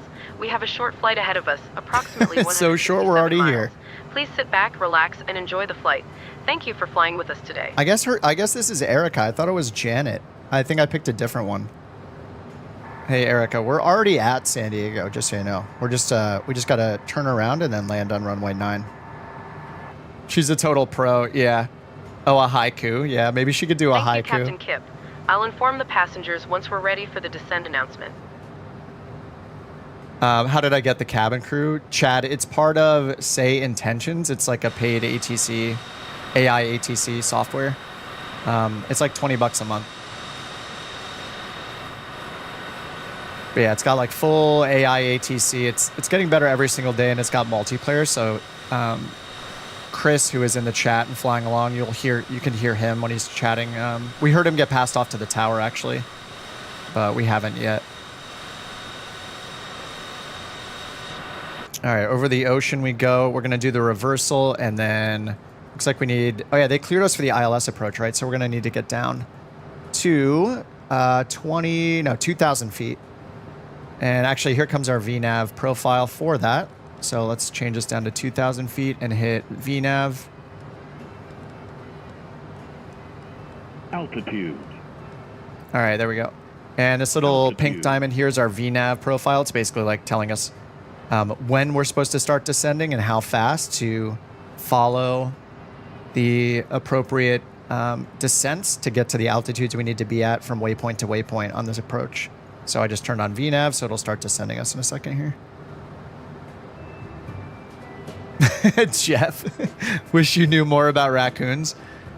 I mean, Raccoon can just put a raccoon fact of the day in the chat. Lead flight attendant, yeah. Yeah, I think I chose the... I think I chose the professional one, right? Instead of the silly one. So there are 3 different cabin crews. One of them is Janet and Toby, and they're just like crazy. And then there's a full cabin crew. Yeah, I chose grade A. It says lead flight attendant Erica joins Brian, Melanie, and Abby. Best of the best, all business. There's another one called quitting time, where it's like a full staff of flight attendants, but they just like hate their jobs and they're just like very annoyed all the time. So that one's pretty funny too. Okay, we're in the reversal, so it's not doing the VNAV descent. I can do vertical speed to get down though. So we will do that, and we'll pull out more throttle here. And once we turn around, we'll get all configured for landing. All right, we have our minimums in already. So we're up here in the reversal right now. And we're going to turn back this way and then be back inbound on a course of 095. We have the localizer frequency in right here. 11155, and it's got DME, so it'll give us distance information based on the localizer. And we just need to get down to 2,000 feet for intercepting the glide path that'll take us down to the runway. Sorry, the glide slope. And then our minimums are 258 feet MSL. We got those set already. All right, so we're just making this reversal here. What's up, Matt? Afternoon from a cold and wet Australia. Ray, are you still with SoCal? Oh yeah, I am still with SoCal. Approach, can we switch to the tower yet? Couch 323. Sometimes it gets a little bugged out. It's good for me to just talk to them anyway, so yes. All right, I'm gonna turn on approach mode now that we're turning around to get lined up with the ILS or with the localizer. Is it even talking to me anymore? Sometimes there's a bug with the software where I won't hear what it says. It'll put it in the transcript, but I won't hear it audibly. And because I don't have the software like right in my face, it's in the background. I don't notice it.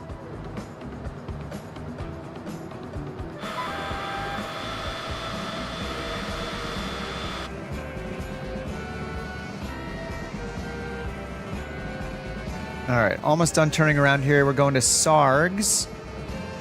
This waypoint called Sargs. And we're just staying at 2,000 feet. We'll see. It should change us automatically to do the localizer. There it is, green needles.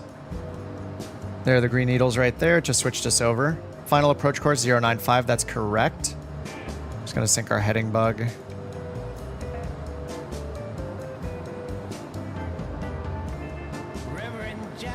Oh, why does my flight tracker say we're going to Las Vegas? Whoops. There we go. Fix that. Yeah, I don't think ATC is talking to me anymore. I'm just going to switch over to the tower.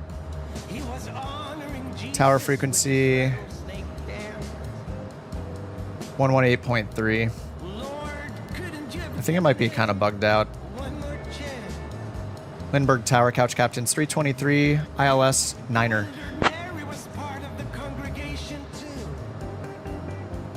All right, we're 10 miles out on the DME.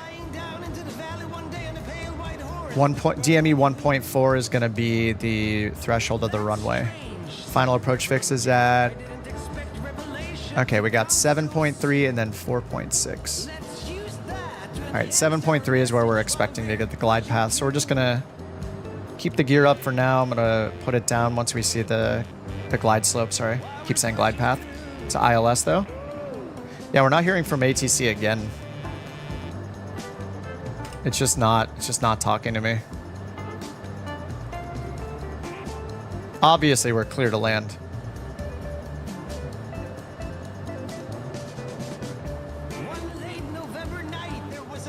All right, our landing lights are off. Let's put our belts on. That'll probably trigger an announcement. We'll see. Correct tower frequency. I believe so. Let me check the chart again. 118.3. Down here we got 118.3. Yep.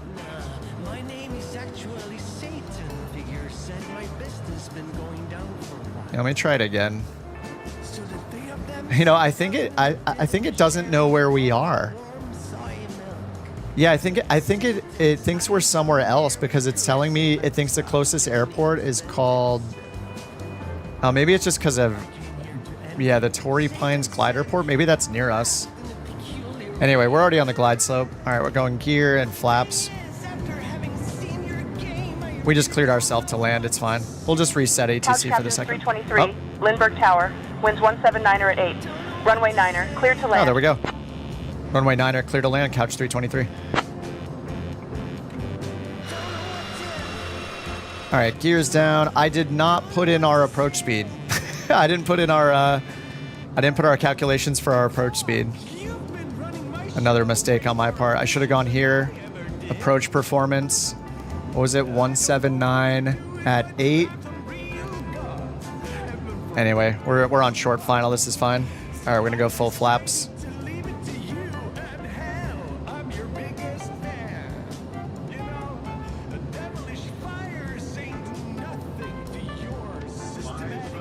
All right, 500 AGL. Our go around is climbing straight to 5,000 feet. Whoops. Put in 5,000 for our go around altitude. Sync the heading bug.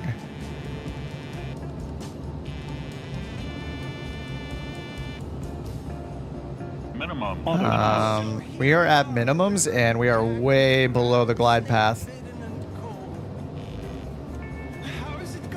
That's what I get for looking away. And we're getting slow.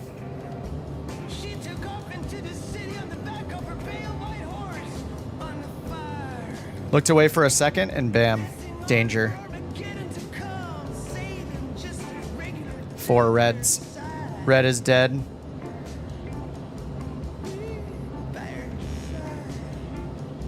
It's so weird landing on this runway.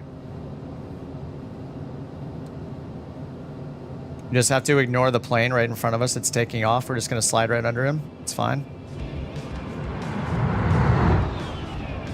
All right, 107 feet per minute landing there. Lots of left rudder. Yikes. No good center line. All right, our spoilers are out. That was a little messy at the end. Pretty messy.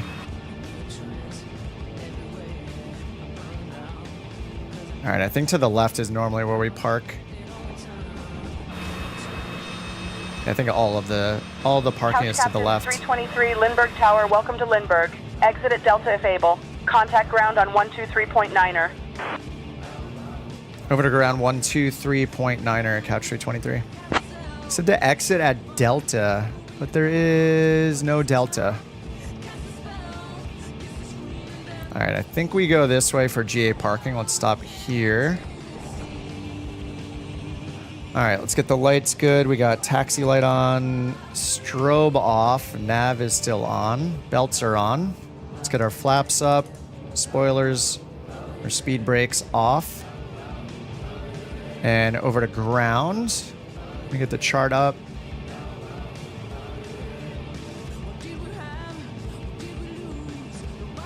All right, ground 123.9er, and we just want to go Charlie Hotel to GA parking. 123.9er. 123.9 Lindbergh ground. Lindbergh ground couch 323, clear of runway 9er. Request taxi to general aviation parking.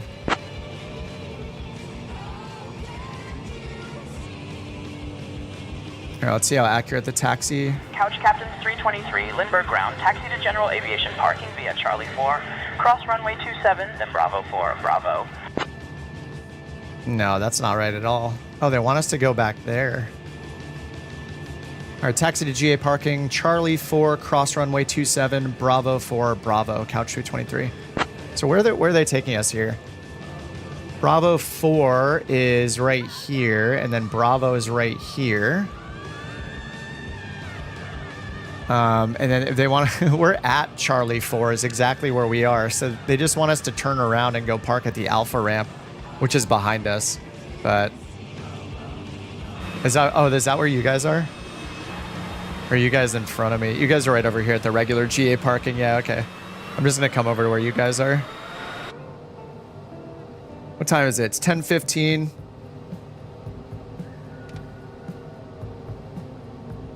Lindbergh Tower, why would you clear me to land under a C-17?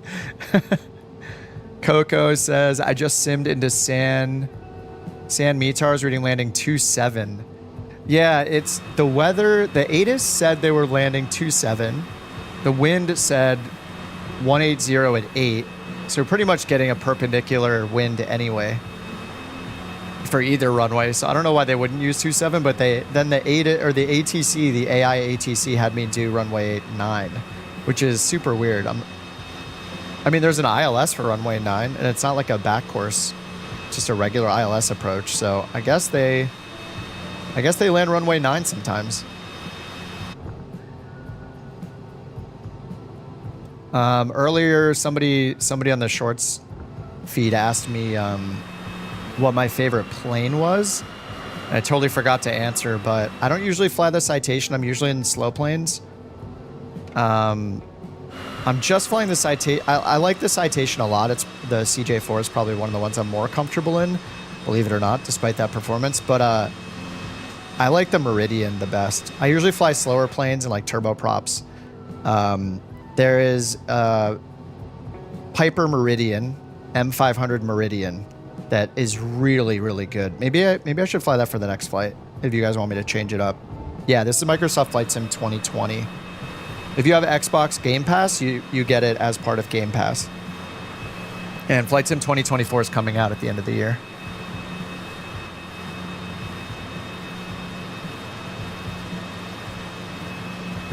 Jeff says raccoons have a top speed of 15 miles per hour.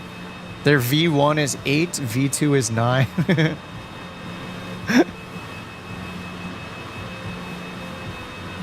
Ray says, Kip, you're great channel, you're in another sub. Oh, thanks, dude. Appreciate that. Yeah, usually I'm just trying the shorts. You guys are probably finding me through the shorts stream stuff, which is like a new YouTube thing. This is the first time I'm streaming on shorts at the same time, just to try it out, but it seems to be doing the job of getting people in and chatting with them, so that's cool. I usually just do the normal stream, so I have them both going right now. Yeah, through the shorts. Yeah, the shorts are interesting. I think they do a better job of, well, people are, I guess the thing is people are scrolling through the shorts one at a time. Like, you're not doing that with YouTube videos, right? The thumbnail's got to catch your eye on the regular YouTube, video, so. What's up, Rock? Kip After Hours, yeah. So yeah, I think I'll do another one. We can leave from San Diego, and I kind of want to fly, I want to fly the Meridian. The Meridian's my favorite plane. It's a Piper single engine turboprop that's really, really good. It's got some really cool features in it. You can like see the fuel truck come out, connect the hoses and fill up your tanks. You can see a car come and drop off your passengers. Stuff like that.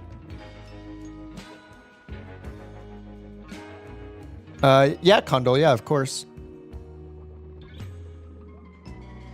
I'm on the USA West server, so you're gonna see it's gonna look weird to you guys because in the shorts format because you just see the center of my screen. But I'm just going back to the world map. I'm gonna choose the Meridian, which is one of my favorite ones. I like this livery, and then I'm just gonna go back to San Diego. We'll fly somewhere from San Diego. Maybe we'll go to the east. And let me grab a parking spot back at GA parking over here. We won't go quite as far in distance, and I'm just changing the time of day. Obviously, it's nighttime in San Diego right now, but I really like changing to fly. Just fly during the day is more fun. It's more scenic. The server for multiplayer is USA West. Oh, there's a piston Meridian Ray. This one's a turboprop. I didn't know there was a piston. And Coco says, did a good job, or you did good. Keep an eye on your approach speed. Yeah, my approach speed was way too low. I was trying to I forgot to put in the approach calculations to get my VREF and my approach speed. What do I mean? It's nighttime in San Diego? In real life, it's nighttime.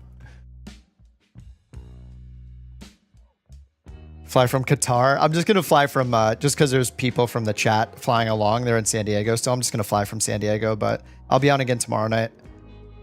During the work week, I'm usually on after work. And then on the weekends, every Saturday we do a group flight. So we just all group up. There's usually like a good 30 of us or so, sometimes more. And we just fly somewhere fun. Try to change it up.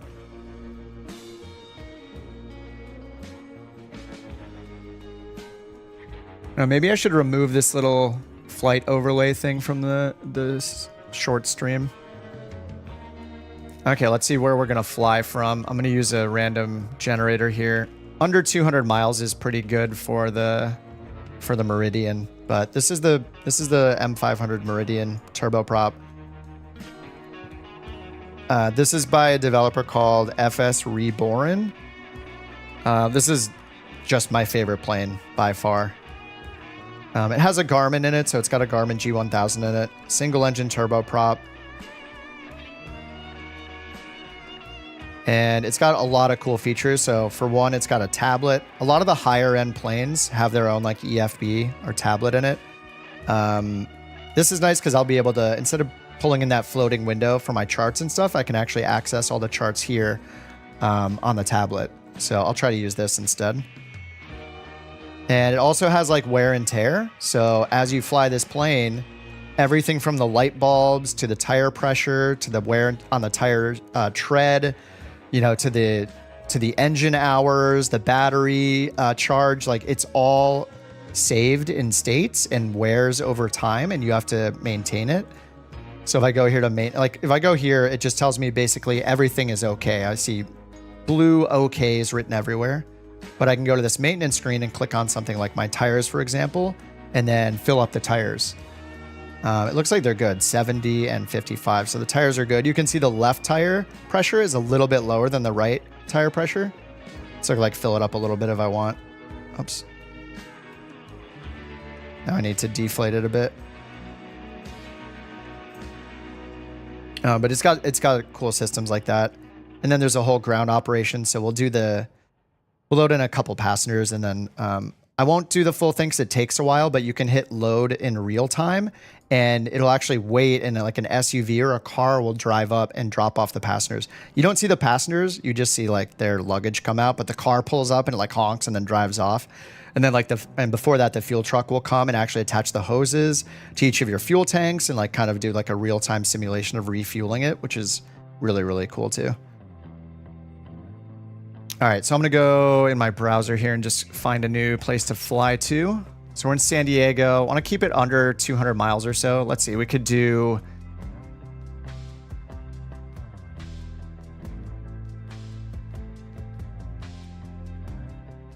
let's see. I don't wanna go back to Santa Barbara. We could do like Bakersfield, Burbank. We could go to Mojave if we want. Mojave might be cool. What else do we have? Apple Valley. I'm not familiar with all these. Fort Irwin, Santa Paula, Palmdale, Nyokern.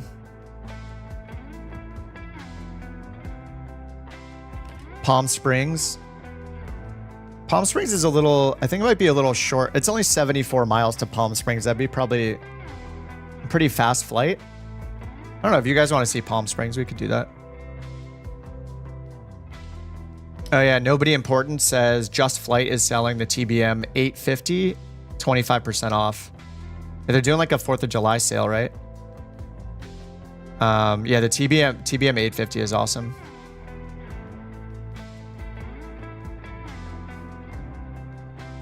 Dingle, if you're trying to join, there's a setting, because I'm not using real time. See, I have it changed to day. You actually have to change a setting on your world map to show all players instead of live players.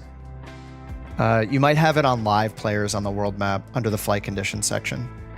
Yeah, 70 miles is pretty short. I think we should do something more like 150 to 200 miles. Yeah, if we go to Palm Springs, it'll just be a really quick flight. I'm looking at other candidates here. I think Mojave might be fun. Get out into the desert. KMHV. You guys on the shorts can't see this, but I'm bringing up my web browser real quick to just do a quick flight plan using this site called SimBrief.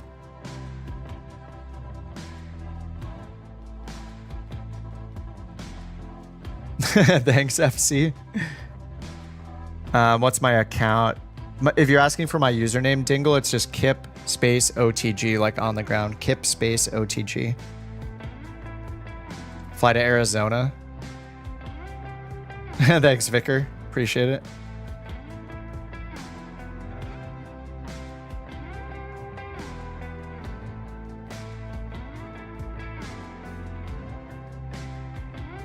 Oh, Rizik, you fly for Qatar? Oh, is that why you're saying it? You know it by heart? Nice. Oh, nice. You're a pilot for the Airbus? Yeah, I was going to fly the A320 tonight. I'm more of a general aviation kind of flight simmer. I do low and slow stuff a lot of the time, but every now and then I'll hop in something like the Citation. And recently for Microsoft Flight Sim, the 777 got released by this developer, PMDG. They're known for like extremely high quality planes, especially Boeings. Oh, you're not a fan of Boeings? Yeah, the 777's getting really good reviews though, as far as the sim goes. Like people have been waiting for that plane for a long time for much longer flights. But the A320 that's done by Phoenix, I'm not sure if you sim a lot, Rizik, or not, but the Phoenix A320 is really, really cool. It's one of the like top rated planes.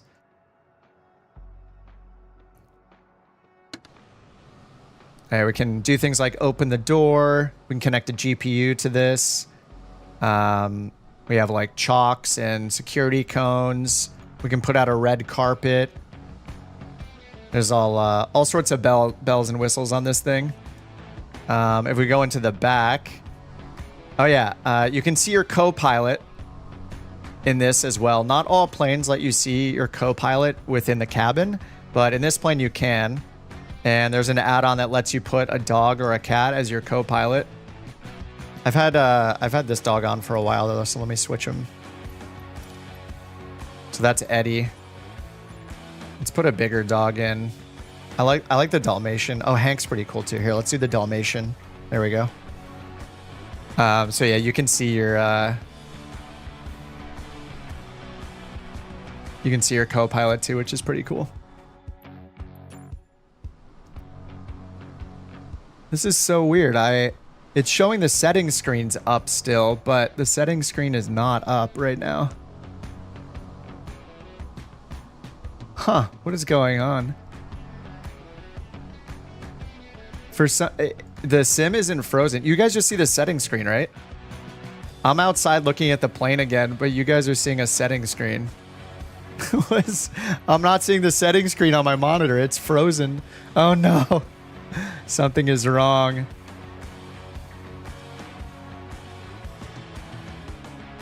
Okay, let me switch to show say intentions for a moment and then back to flight sim and see if that fixes it. Let me see if this fixes it. I broke it. Oh no, something is broken. Yeah, I'm looking at the sim right now, but it's not. All right, let me try this. Yeah, black screen, yeah. I don't know what's going on. Yeah, black screen now. What is happening? Yeah, I can toggle that on and off. For some reason, flight sim. All right, let me try this. Let me change my settings here. The sim is still running. I don't think this has ever happened to me. What is going on?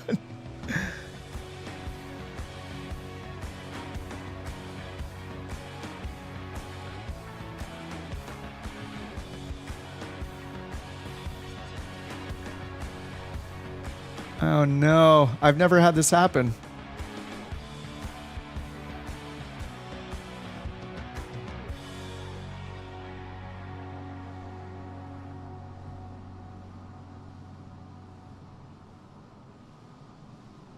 Huh. We're gonna fly blindfolded. Yeah, I have literally never had this happen before. Maybe I just need to restart the sim, unfortunately. All right, I'm gonna restart the sim. If that doesn't fix it, then maybe I have to call it a night. I don't know what's going on. What is this song? What?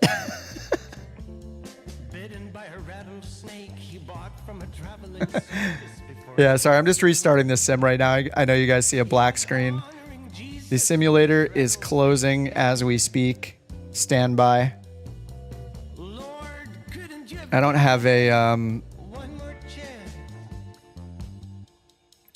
Okay, I'm just quitting the game right now. Sorry, the simulator right now. I don't have a 1 moment please screen for the shorts stream. That's strange, said Reverend Jack. I didn't expect revelation to come so soon. Let's use that to enhance our message while we're pushing through. There we go. Maybe this will fit. Center. There. I'm throwing something up. How do I fit to screen? Hold on. The sim is starting. Oh, that looks horrible. All right, we're not going to use that. Oh, there we go. It's starting. Yes. Yeah, something wasn't happy, so we're restarting the sim. Hit the monitor. It always works. Yeah. The one downside about Microsoft Flight Sim though is how long it takes to start up. The simulator can be pretty intense. Everybody take a 20-minute break. We'll be back soon.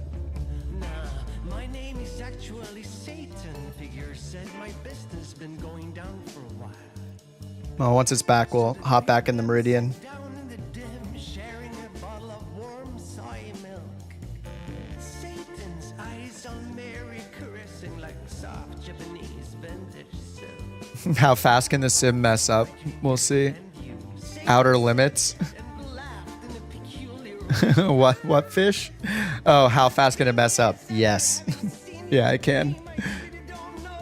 It's kind of funny seeing this sim in like a vertical format for shorts. What do I use for the tracker? Like the in the corner, I just use I use Volanta. I think we'll do San Diego to Mojave. I think that'll work.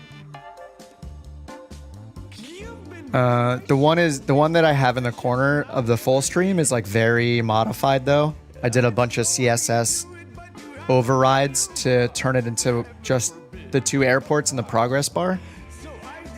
By default, it's like a huge banner that takes up like the whole top part of the screen, and it just kind of a lot. So got rid of that. Upgrade to a Lear 60. I do have the Learjet in the sim. I flew it once. I think I only flew it once, and I flew it the other night. But yeah, I'm not super comfortable in the Learjet yet.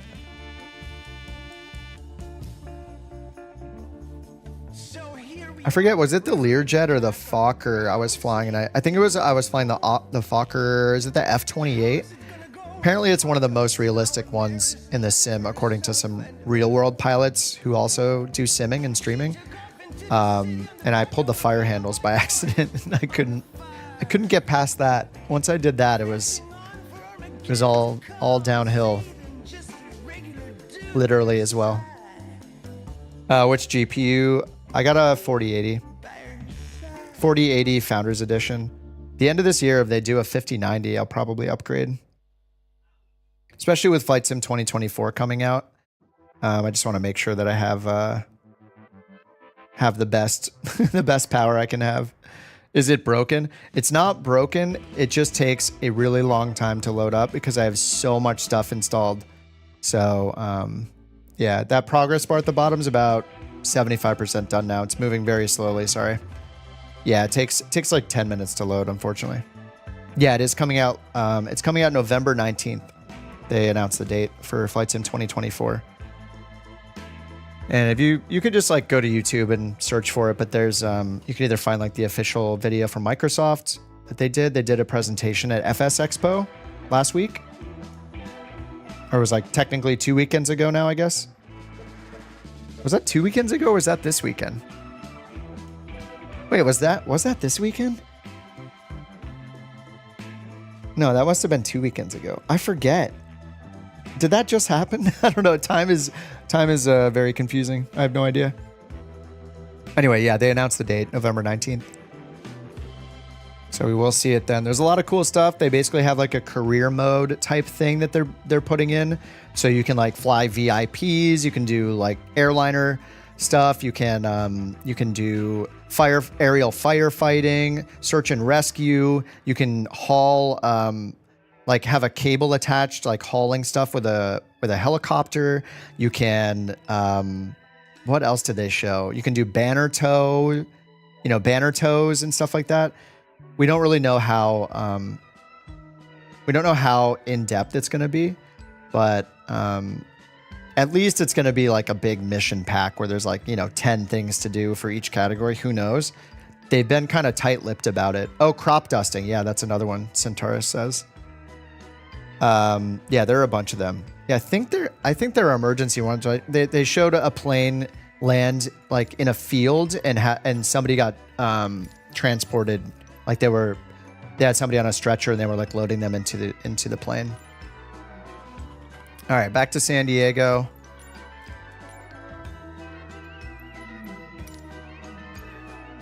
All right, and we'll choose daytime. Dingle, if you want to join, you have to make sure on the world map in the top right to hit flight conditions and then choose all players from that menu. Otherwise, you won't be able to see people who change their clocks like I'm doing to make sure it's daytime. Should do some emergency landings and all. I have a rule during the stream where I'm not playing it tonight, but the normal playlist I play, the music playlist, there's this one song that is very silly. It sounds like a video game soundtrack. And whenever that song comes on, I have to shut off the engines and turn off the fuel and emergency land somewhere. So I think it happened 2 weeks ago. It happens like maybe every 10 streams or so. It's just a random chance if the song is shuffled too. But it's pretty fun, especially with the ATC I was just using. You can declare emergencies on there, so it's pretty cool. And sometimes I'll, like, if I'm flying a plane I really don't know, like if I was flying the A320 tonight, and that song came on, I would probably ignore it. Just because that sounds terrifying. Okay, let's plan Mojave. I'm going to bring up, on the full stream, I'm going to bring this up. You guys in the shorts can't see it, but all right, I'm typing in, I'm using simbrief.com to type in a flight plan here to Mojave. San Diego to Mojave. We're in the P46 Tango, the Piper M500. All right, and it looks like we're going to take the Echo 2 departure to SLI. Is that Salinas or Salinas VOR? So I'm generating that flight over on the full stream. You guys just can't see it here.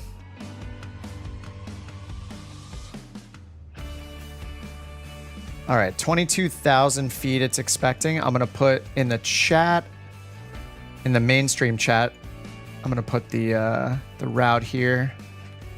It's just the Echo 2 departure, SLI, and then direct to Mojave.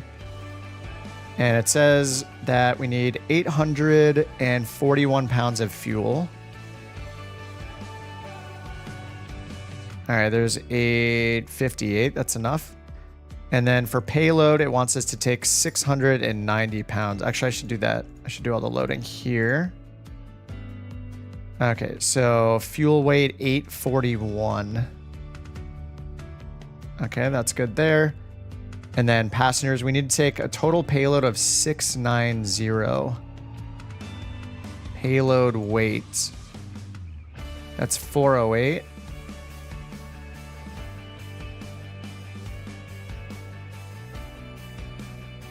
$619. Actually, we can just add a little cargo. All right, 707. This guy will lose 10 pounds real quick. It's that easy. All right, 693. Okay, so 856 pounds of fuel, that's enough, and 690 on the payload. All right, we're all set there. Okay, and then SimBrief, we're gonna go, and I already got it. Already got it in SimBrief, so we can import that right into the tablet here. Is the aircraft pressurized? Yes, it is. Yeah. This one can go up to 30,000 feet. The MD-11. I don't know anything about the MD-11 actually, because I don't fly airliners at all. But that's cool. I didn't know the MD-11 was coming out. I know the 777 came out, and I haven't flown it yet. I'll probably fumble my way around flying it when it comes to the flight sim marketplace, like within the game itself. I try to buy everything from the marketplace just so I don't have to go to like 10 different websites to update them all the time. Okay, that is set. Let's go to charts, bring up San Diego ground chart. We'll pin that. We have a departure procedure, the Echo 2, so I'll pin that. And then on the other end, at Mojave, I'll just pin the ground chart for now, airport. All right, so now we have all those here. There we go, sorry, we have all those here pinned on the side. All right, so now I can keep these charts up kind of at all times like you would do, like in the real world. Have them up to the side like this. Did I get the weather brief? I'm about to, don't worry. We're just going to tune into the ATIS. I didn't do like I didn't call in for my weather brief or anything like that. Okay, and yeah, we're expecting 22,000 feet. All right, let me get the ATC going. We're just going to I'm just going to use a GA call sign this time, since we're in this little plane. And we're going to be Meridian 6063 Echo right there. It's the tail number. I used that. It was randomly generated one time, and I just keep using it. Welcome back, planes. You hope the song pops up 700 feet after takeoff. I'm not using the normal playlist. This is just like a random one. This is like supposedly a rock playlist. We'll see. Okay, let's get this thing started up. So we'll do battery.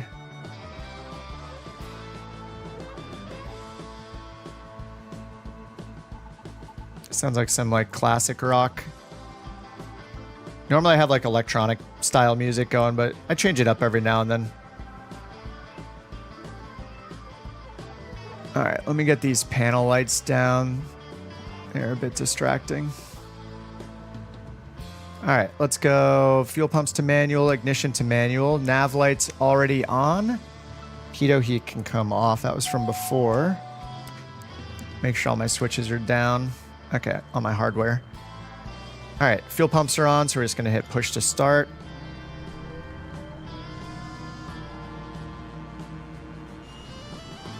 All right, prop starting. Movement. All right, 18, give it the fuel. On the fuel condition down here.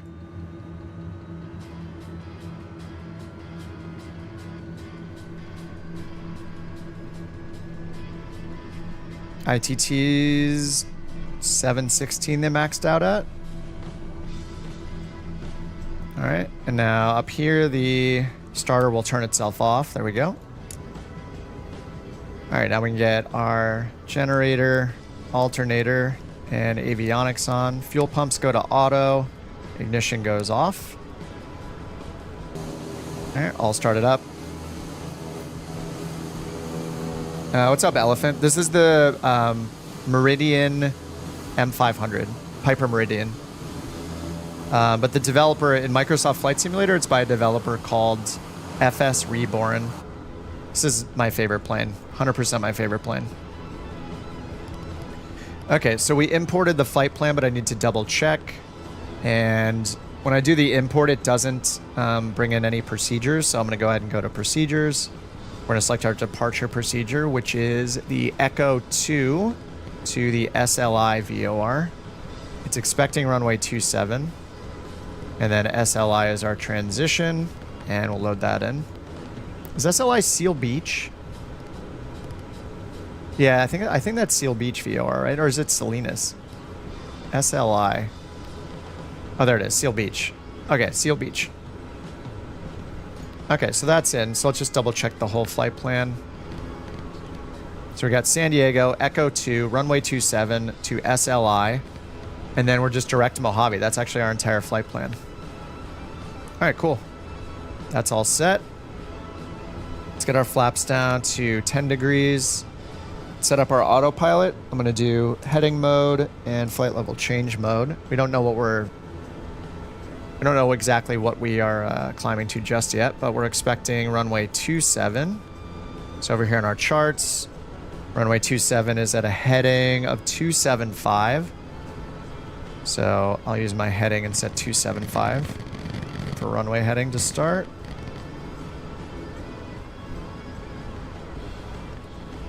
All right, and then if I turn my head sideways, we can see the ATIS frequency, 134.8. So let's dial that in up here, 134.8. Hopefully they don't tell us the runway 9 is in use. All right, 134.8, so let's listen to the ATIS. 2986. Arriving and departing runway 27. Visual approaches in use. Advise on course heading, altitude, and if flight following is No, Warriors, requested. I'm not. I'm just a simmer. Read back all runway and hold short instructions. VFR departures contact clearance delivery on 125.9er. Advise on initial contact you have information golf. All right, we have golf. San Diego International Airport. We'll wait. Information golf. Get the wind in the 0251 Zulu. the clouds. Wind 17-9er at 8. Visibility 9er. Sky conditions, broken at 1300 feet. Temperature 19er. Dew point 15. Altimeter 2986. Arriving and departing runway runway 27. 27. Okay, we have Visual information approach. golf. So the winds are just what they were before. They're perpendicular to the runway, so we're gonna have a crosswind. And altimeter is 2986, so we'll set that right there, 2986. All right, takeoff config. We have to get our rudder trim to the green band here, 3 degrees. Okay, that's done. What's up, Blue Ninja? Oh, Blue Ninja, if you're seeing the shorts stream, there is a second stream that is the normal non-shorts stream. I'll have to figure out how to announce that to you guys in the future if I keep doing the short streams. But I think it's pretty cool we can do short streams now. But I have them both going at the same time. Yeah, this is the G1000. Yep. Fuel mix is not manual, thankfully. It is automatic. I think it's just because the turboprops are all fuel injected.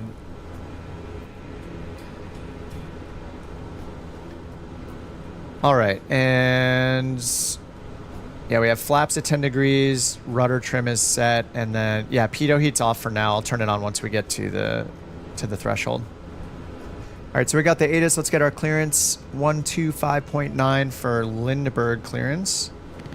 25.9. Okay, and then we'll just get our clearance. We're expecting them to say the Echo 2.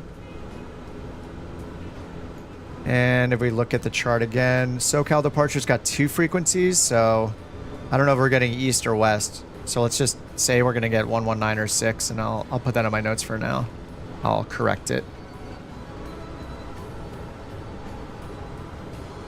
All right, let's get our clearance. Lindbergh clearance, November 6063 Echo, IFR to Mojave. Should have said Meridian, but I threw in the November. I'm a Meridian now.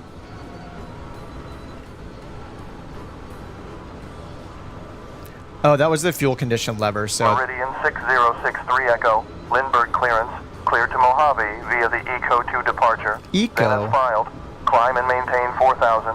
Expect flight level 22010 minutes after departure. Departure on 125.3, squawk 5227. All right, clear to Mojave, Echo 2 departure, then as filed, climb and maintain 4000. Departure 125.3, squawk 5227, Meridian 63 Echo.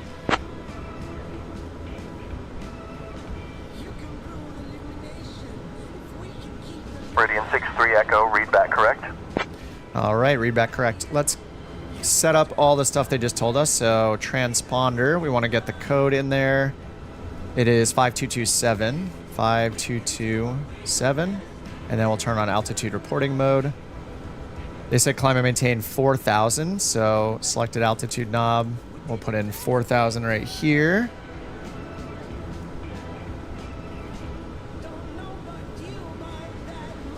All right, 4000 is set. Ladies and gentlemen, on behalf of Meridian Airline, here comes our... Oh, I want to change the intercom. Hold on. We're going to kick out this crew. We're going to put in the fearsome duo. Let me turn that off and back on. Okay, there we go. Okay, so 4000 is set. Flight level change. In this thing, we start our climb at 140 knots. And once we get in the flight levels, we change it to 125. All right, 140, and then heading is already set. But we are doing a departure procedure, so we need to look at that. Thanks, Ray. You'll get west, most likely. Yeah, it's a little random with the ATC products. Like, it's not going to be totally accurate, unfortunately, to real world, I'm sure. But, you know, it's improving every day, so... All right, here is our departure procedure. Try to get that in the center there. Okay, so we're runway 27, climb heading 275 to 520 feet, right turn, direct land in on track 330 to Echo, and then maintain 15,000. But it's, yeah, it says from Echo on transition, maintain 15,000. So we have to be at or above 15,000 here by the time we get to Gopher. And then we're going to be taking this north branch here that goes up to Seal Beach SLI right here. Okay, so yeah, once we take off, we'll be on that 275 heading already. And then, so I'm just going to put nav mode on so it'll intercept that turn, or once we get to Landon. So we have heading mode on and then nav mode. Oh, it just got nav mode on automatically. I guess that's fine because the first desired track is 275. So yeah, that'll be fine. All right, I think we're good. Let's go to ground.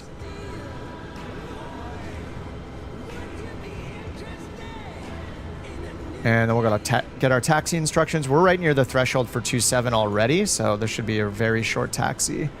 Ground is on 123.9, so let's put that in. 123.9. And then tower is 118.3. Get that on standby.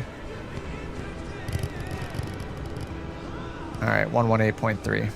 All right, let's get our taxi instructions and see where... Hopefully they give us correct ones. Lindbergh ground, Meridian 63 Echo, ready to taxi with information golf. Yeah, autopilot set to flight level change, yep. So when I enable it, it'll do our climb. Meridian 6063 Echo, Lindbergh ground, taxi to runway 27 via India, Hotel Charlie, Charlie 3. All right, taxi to runway 27 via India, Hotel, Charlie, Charlie 3, Meridian 63 Echo. Okay, so Charlie 3, we're not going to use the displaced threshold to take off. So they want us at Charlie 3, which is right here. And where's India? We must be at India, maybe? India, Hotel, Charlie. So yeah, we're just going down this way to Charlie 3. Super short. What do I use to talk to the ATC? I'm using, it's called Say Intentions. I have it in the, if you just Google Say Intentions ATC, it's for PC users only on Microsoft Flight Simulator. It's pretty expensive though. It's $20 a month. But yeah, Say Intentions. Oh, Dingle, are you in? Nice. Well, let me see. Oh yeah, I see you right here, dude. Got you. Oh, and the VL3, nice, dude. That thing is so fast. Okay. Okay, yeah, we're set for takeoff. Am I missing anything for takeoff? I don't think so. TBM. Yes, we got somebody else here. Golf is ready for taxi. What's the game? It's Microsoft Flight Simulator 2020.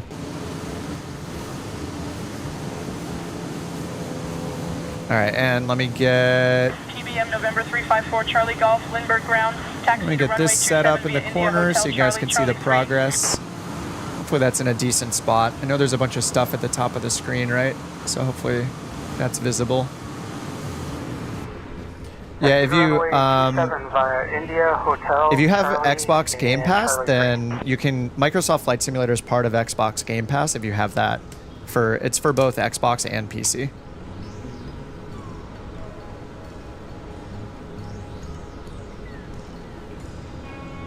And sorry, I was taking a drink. And at the end of this year, Microsoft Flight Sim 2024 is coming out. So if you're not going to play it a lot, you might not want to buy it at full price since the new version is coming out in November.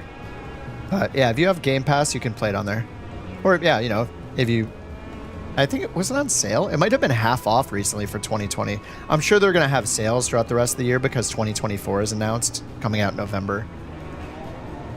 IFR flight plan. Yes, we're doing San Diego to Mojave, and then we just have a departure procedure called the Echo 2 out of San Diego, and then we're going up to the north here to Mojave, and we'll know our approach later. Ray says to follow up, the Mirage was a predecessor to the Meridian. Oh, it was a piston. Oh, that some people upgraded to a turboprop. I see. But is the Meridian only a turboprop then? I only know what's in the sim, and all that's in the sim is the Meridian, so so that's what I got to go off of. All right, let's get the parking brake off. Let's get the taxi lights on. Strobe light is off. Pitot heat's off for now. And these are on auto. Ignition stays off for now. All right, well, we just got one throttle this time. Our pitch trim is set neutral. The dog is ready to go. I was trying to show you guys before the sim crashed that, well, it didn't crash. It was like my streaming software was messed up. Oh, my squawk code. Wait, did I put it in? I did. 5227. Okay. Not going to squawk 7500 yet.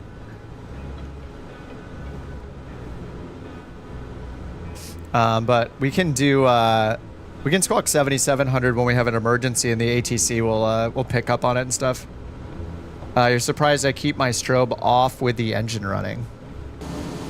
Isn't the strobe only needed for like I pair in my head the strobe and the The strobe and the landing light are kind of connected. Oh, do I have the chocks in still? I think I have the chocks in from when I was showing those. Yeah, there we go. All right, chocks are gone. Okay, so we're gonna turn around here to the left and we're gonna take runway. Oh yeah, let me switch to beta mode. So this has a beta mode to reduce the pitch of the propeller when we're taxiing. Let me see if my beta mode's working. It is. So I move it into this beta range to taxi. I try to use that when I can. Oops, we're going backwards now. Maybe a bit too much. This is your lead flight attendant, okay. Janet speaking. Oh, Janet's on. Welcome aboard Meridian 6063. All right, we're just gonna turn right and then left for Charlie 3. As N500SB. We're departing from sunny San Diego International and heading to the glamorous Mojave Airport. Our captain today is Kip, and our first officer is Based Raccoon. Yes, you heard that right. We have a total of 4 people on board, so it's basically a flying family reunion. As we begin, it is kind of funny using the cabin crew when we have such a small plane, but you know, it's for entertainment. If you don't know how to fasten a seatbelt, well, you probably shouldn't be flying. Also, these are the turn snarky off cabin all crew people. Electronic devices. That means no texting, tweeting, or TikToking until we tell you otherwise. Our cruising altitude will be 22,000 feet, which is about as high as Captain Kip's confidence. But don't worry, First Officer Raccoon is here to keep things under control. It's true. The flight will take approximately all right, parking brakes on. 148 miles. Let's switch over to tower. I already did that 1183. Long enough for you to question your life choices. The weather in San Diego is a lovely 66 degrees Fahrenheit. Got our departure frequency in. At 1,300 feet. Over in Mojave, it's a toasty 91 degrees Fahrenheit and clear skies. Perfect for those of you who enjoy sweating. Please pay attention to the all right, landing safety lights rating. on, strobes Even are if you've on. heard Actually, I'll leave it those a off for million now. times.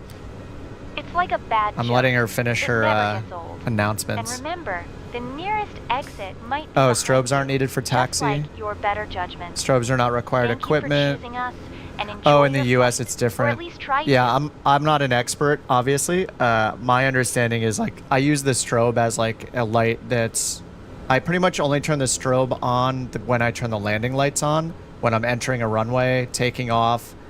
And I think a lot of GA planes, they leave a lot of the lights on all the time, like landing lights. Even if you're going over 10,000, I think a lot of GA planes and pilots will leave their lights on just for improved visibility, like to be visible. But yeah, I'm sure it depends, like case by case. But yeah, I usually leave the strobe off until we're on the runway. Because we're all lined up. How many meridians do we have here? Okay, let me contact Tower now and tell them we're holding short. Lindbergh Tower, November 6063 Echo, holding short runway 27, ready for departure. Keep forgetting to say meridian, so I'm just saying November instead. I keep wanting to say couch captains.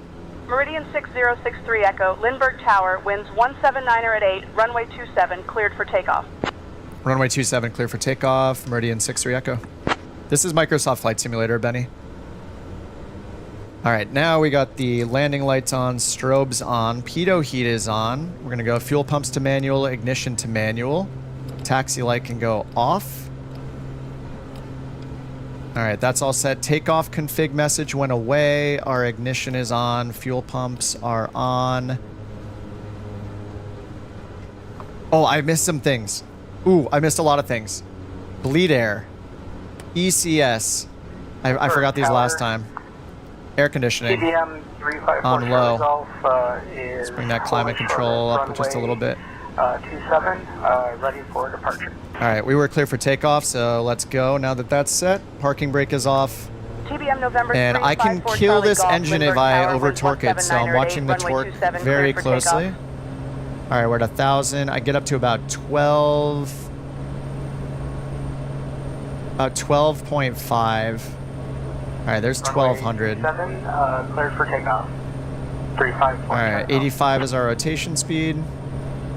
There's 70, 75, 80, 85, rotate.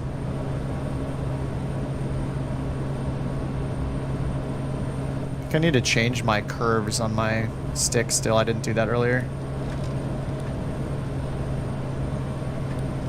Little crosswind from the left.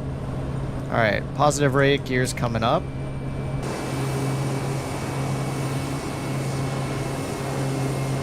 Got a TBM 930 right above us. Just dodge those birds.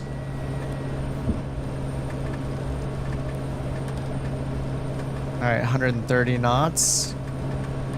Flaps coming up.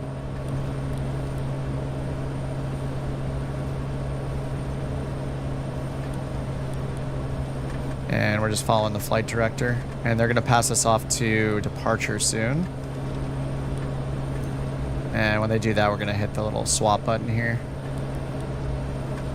All right, we're gonna turn our ignition and fuel pumps to auto now. All right, 1,000 feet.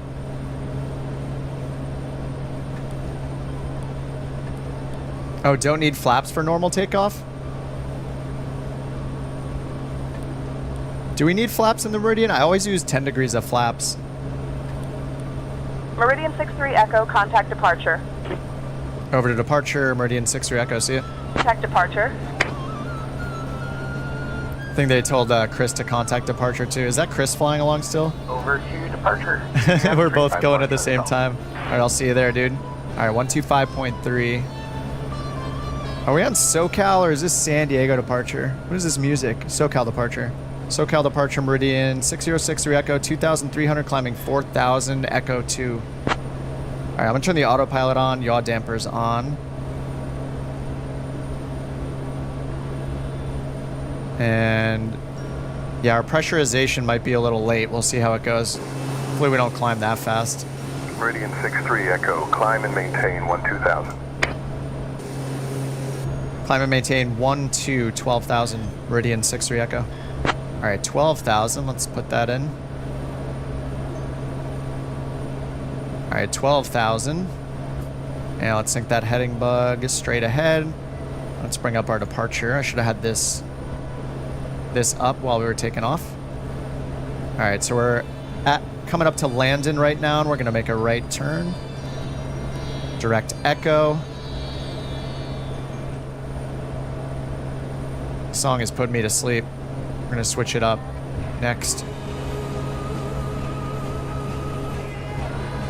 What's up, Gustavo? Any recommendations for aviation YouTube channels? Yeah. Pilot Debrief. Pilot Debrief is amazing. Blanco Lirio, the Juan Brown Blanco Lirio channel, also incredible. Can't go wrong with. Do you want streamers or do you want like real world stuff? I assume, right? If you want real world stuff, Pilot Debrief is one of my favorites.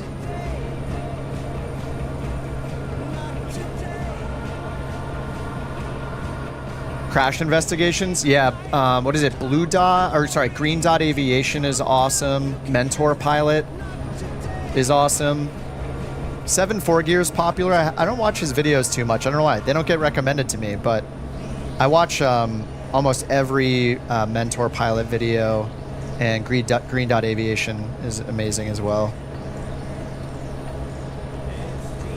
And on the same, if you want like the crash investigation style stuff, yeah, definitely Blanco Lirio channel, Pilot Debrief, and then what's the Air Safety Institute, right? Yeah, those can get you started. VAS Aviation, yeah, is incredible if you want the like most real time incidents.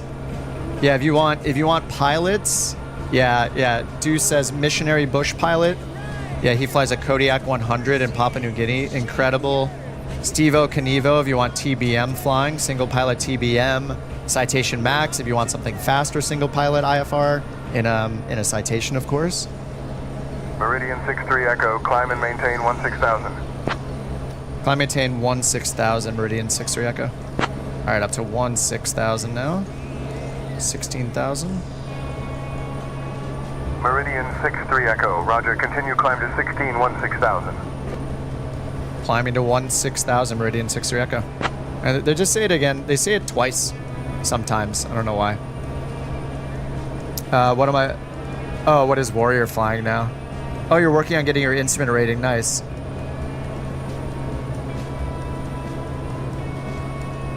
So many pilots on the shorts chat. It's awesome. All right, well, this, you know, the Meridian's pretty great. I haven't shown you the best part, though. If we squeeze back here, can open this up. Obviously, the takeoff is a little bumpy. Like, the pillows are all over the place. Oh, let me reorganize the pillows real quick.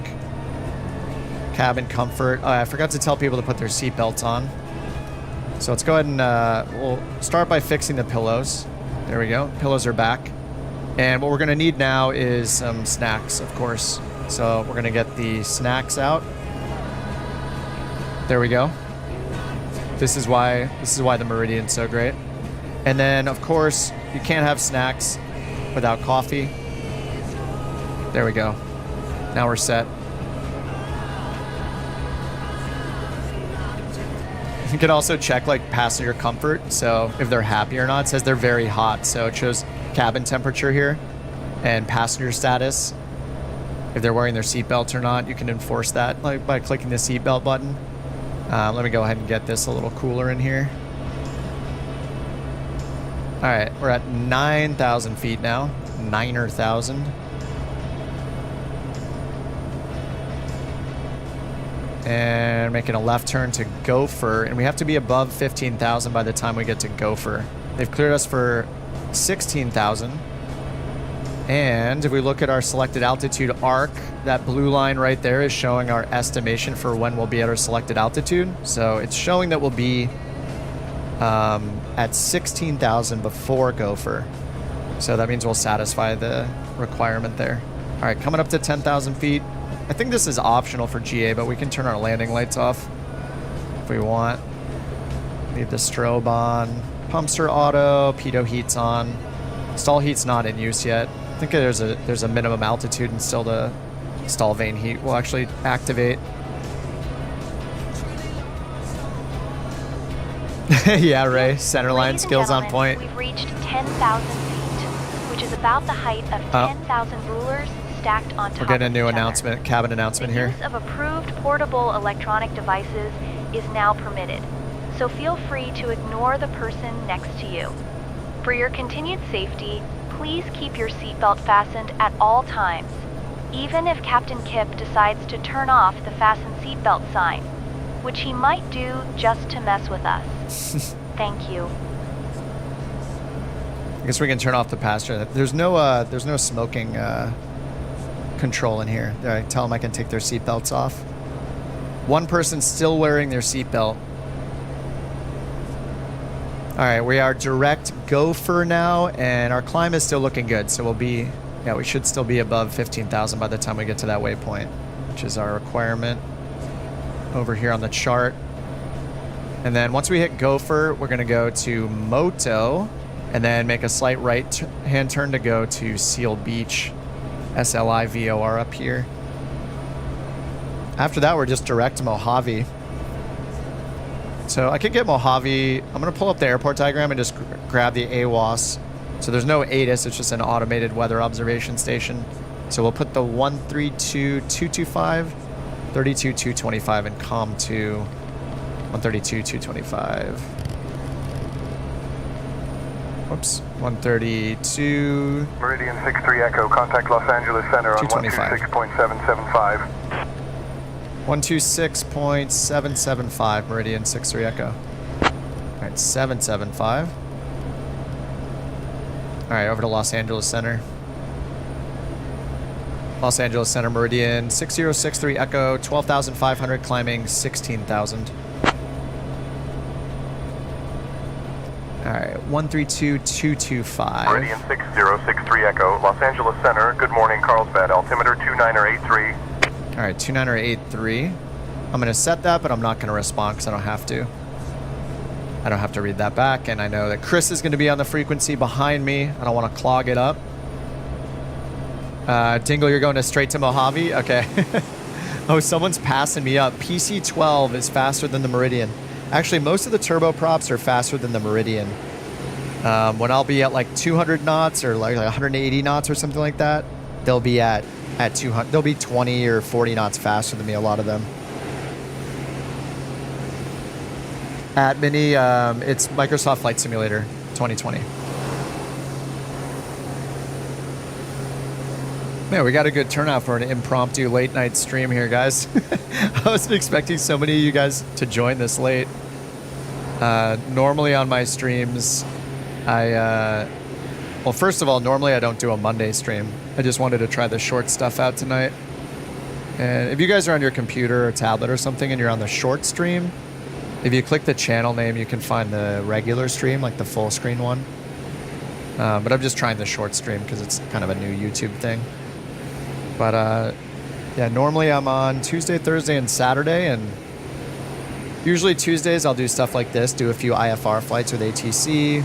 On Thursdays, I usually buy something from the Flight Sim marketplace and try it out. So sometimes it's new vehicles. They can be silly or wonderful.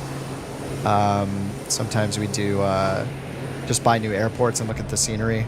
I basically spend the YouTube money on Thursdays. And then on Saturday we do a group flight. So all of us just hop on and we find a route anywhere in the world and just fly along, like really casually, just as a big group for fun. Usually they're pretty challenging landings. Like we'll get a lot of grass strip stuff in, more bush style stuff a lot of the time. But yeah, it's pretty fun. How do you get it to see other players? It's built in.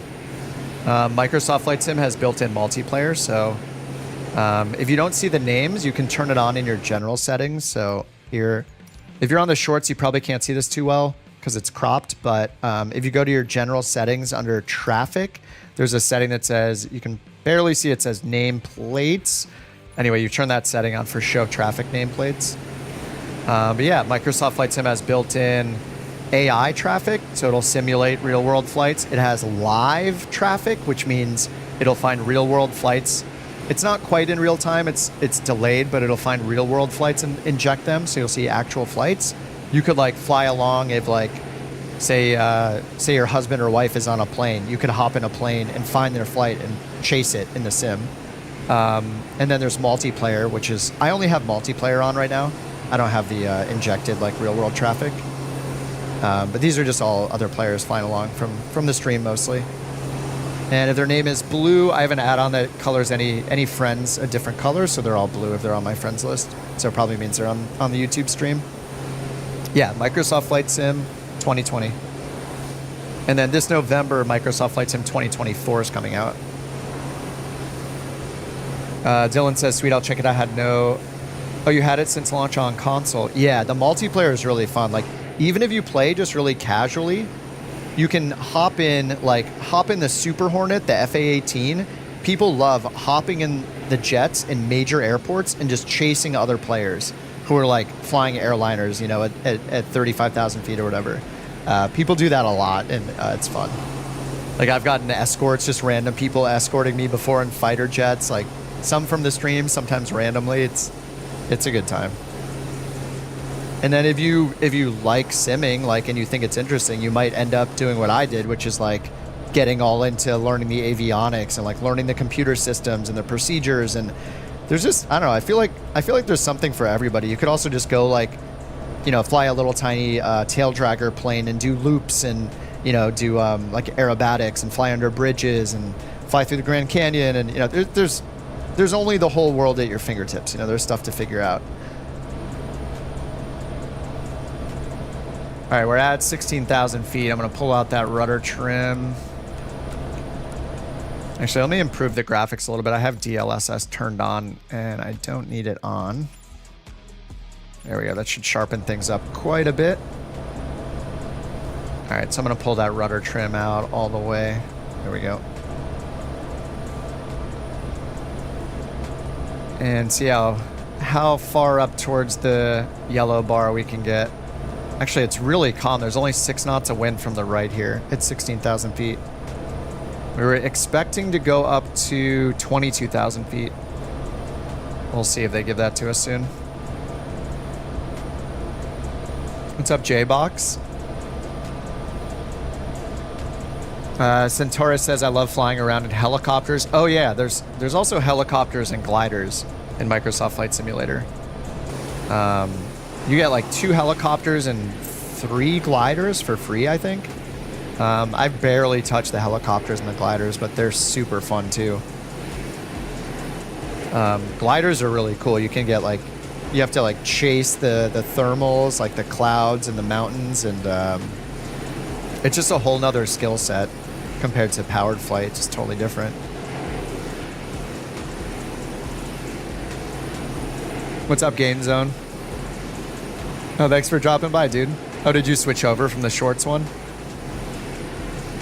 Gonna go for flight training soon? Nice. You have to do simulators as well. Yeah, I'm not a real world pilot. I just fly the sim. Semi-seriously. I just got drawn to all the avionics and stuff. I'm just a big dork. And my girlfriend has her private pilot certificate though, so she's flown me a couple times. Char says, I'm building a full-scale Cessna 172 cockpit. Yeah, that's another thing you can do. Yeah, people get pretty intense with their simulators. I mean, people do the same when they do, you know, like racing sims and stuff too as well. Flight Sim 2024, it's coming out November 19th. They announced the date. Oh, you're studying right now for exams. Yeah, for a hot minute, I got the Shepherd course for AGI, Advanced Ground Instructor, because I don't really intend to fly, but I love learning all this stuff. I studied for a week or two, and then I just kind of fell off, and as I expected. I got like the Shepherd Air course for it, and yeah, studied a little bit, but yeah, I didn't get any ground instructor. Didn't become a ground instructor or anything like that. I just do the sim. It's fun.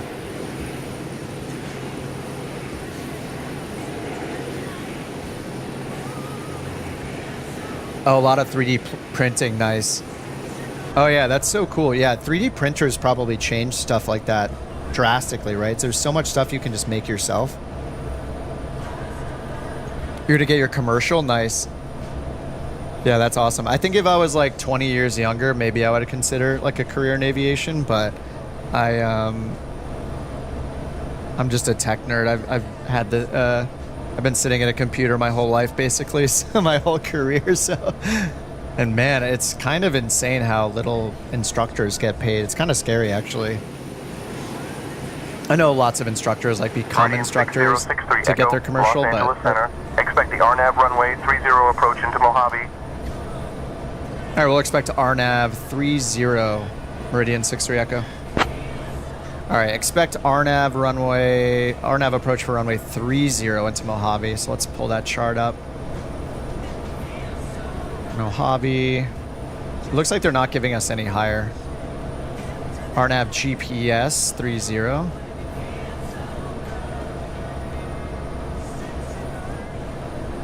All right, it is an LPV approach. So that means we're going to get vertical guidance, kind of like it's an ILS, but it's using GPS. So minimum's 2962. And let's see, Palmdale VOR. Is that an initial approach fix or Glazy? We'll see which one we get. So it's either Palmdale or Glazy for our initial approach fix because we're coming from the south. So let's get the procedure in over here. Select approach. RNAV 30 LPV. There we go. And yeah, we can do Palmdale or Glazy. I'm going to choose Palmdale because it's a little further south. Minimums, we'll put those in. Barrow minimums were 2962. This will take a while to scroll to. 2962.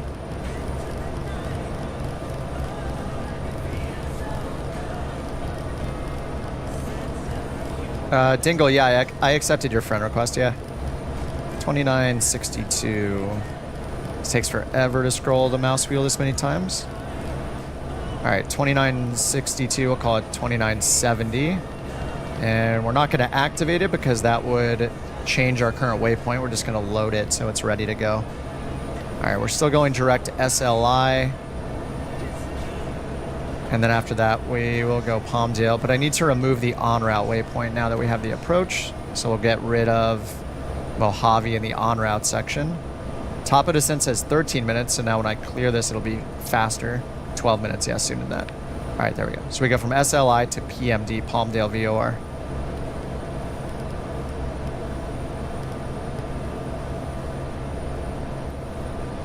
All right, so Palmdale VOR, then we make a right turn and then a hard left turn. So from Kim's to Worms. Oh, I see. We're avoiding. That's cool. That's what's cool about procedures, like trying to figure out why it's taking the route it is. So right here, you can see that dotted, that dashed teal line is Edwards Air Force Base, Class Delta airspace.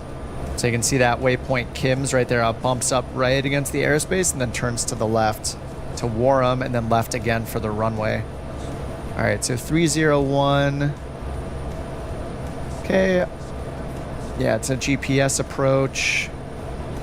MSA is 9,700. That's our safe altitude when we're within 25 miles of the initial approach fix. Oh no, it says within from Pollen. So 25-mile radius around Pollen. I think that's the rule. Okay, then we got our frequencies. 132.225. That's already in our standby, but let me turn on that COM2 radio so we hear it. That'll be our cue to get ready when we get the ATIS. All right, until then, we're still... And go back to the departure procedure here. We're still on our way to Seal Beach. So as soon as we hit that, then we'll be pretty much going to the approach then.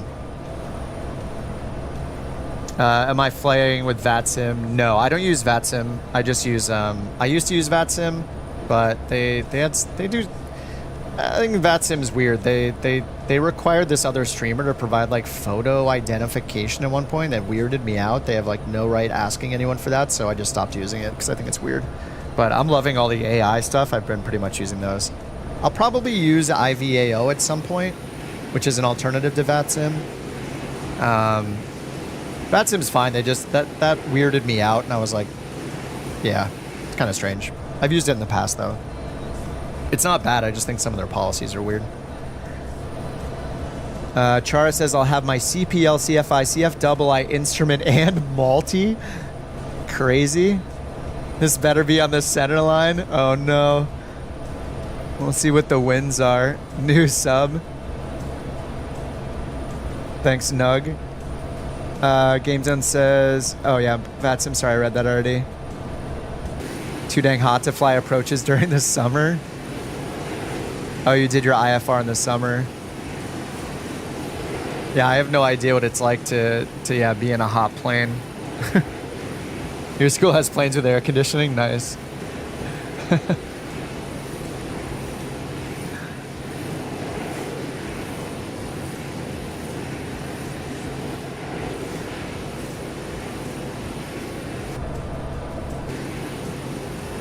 All right, I see Jewel up ahead of us, TBM 850. He's higher than us too. He's at 23,000. They left us down here at, what were we at, 16? Yeah, they left us at 16,000.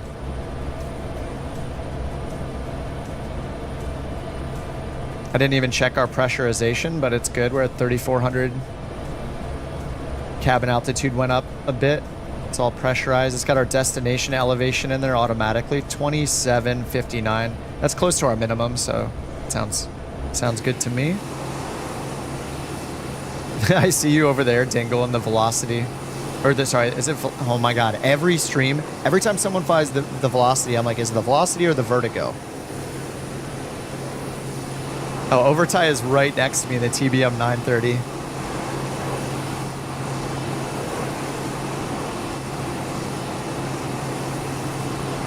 Wait, what is the VL3? Wait, that's not the JMB VL3, right?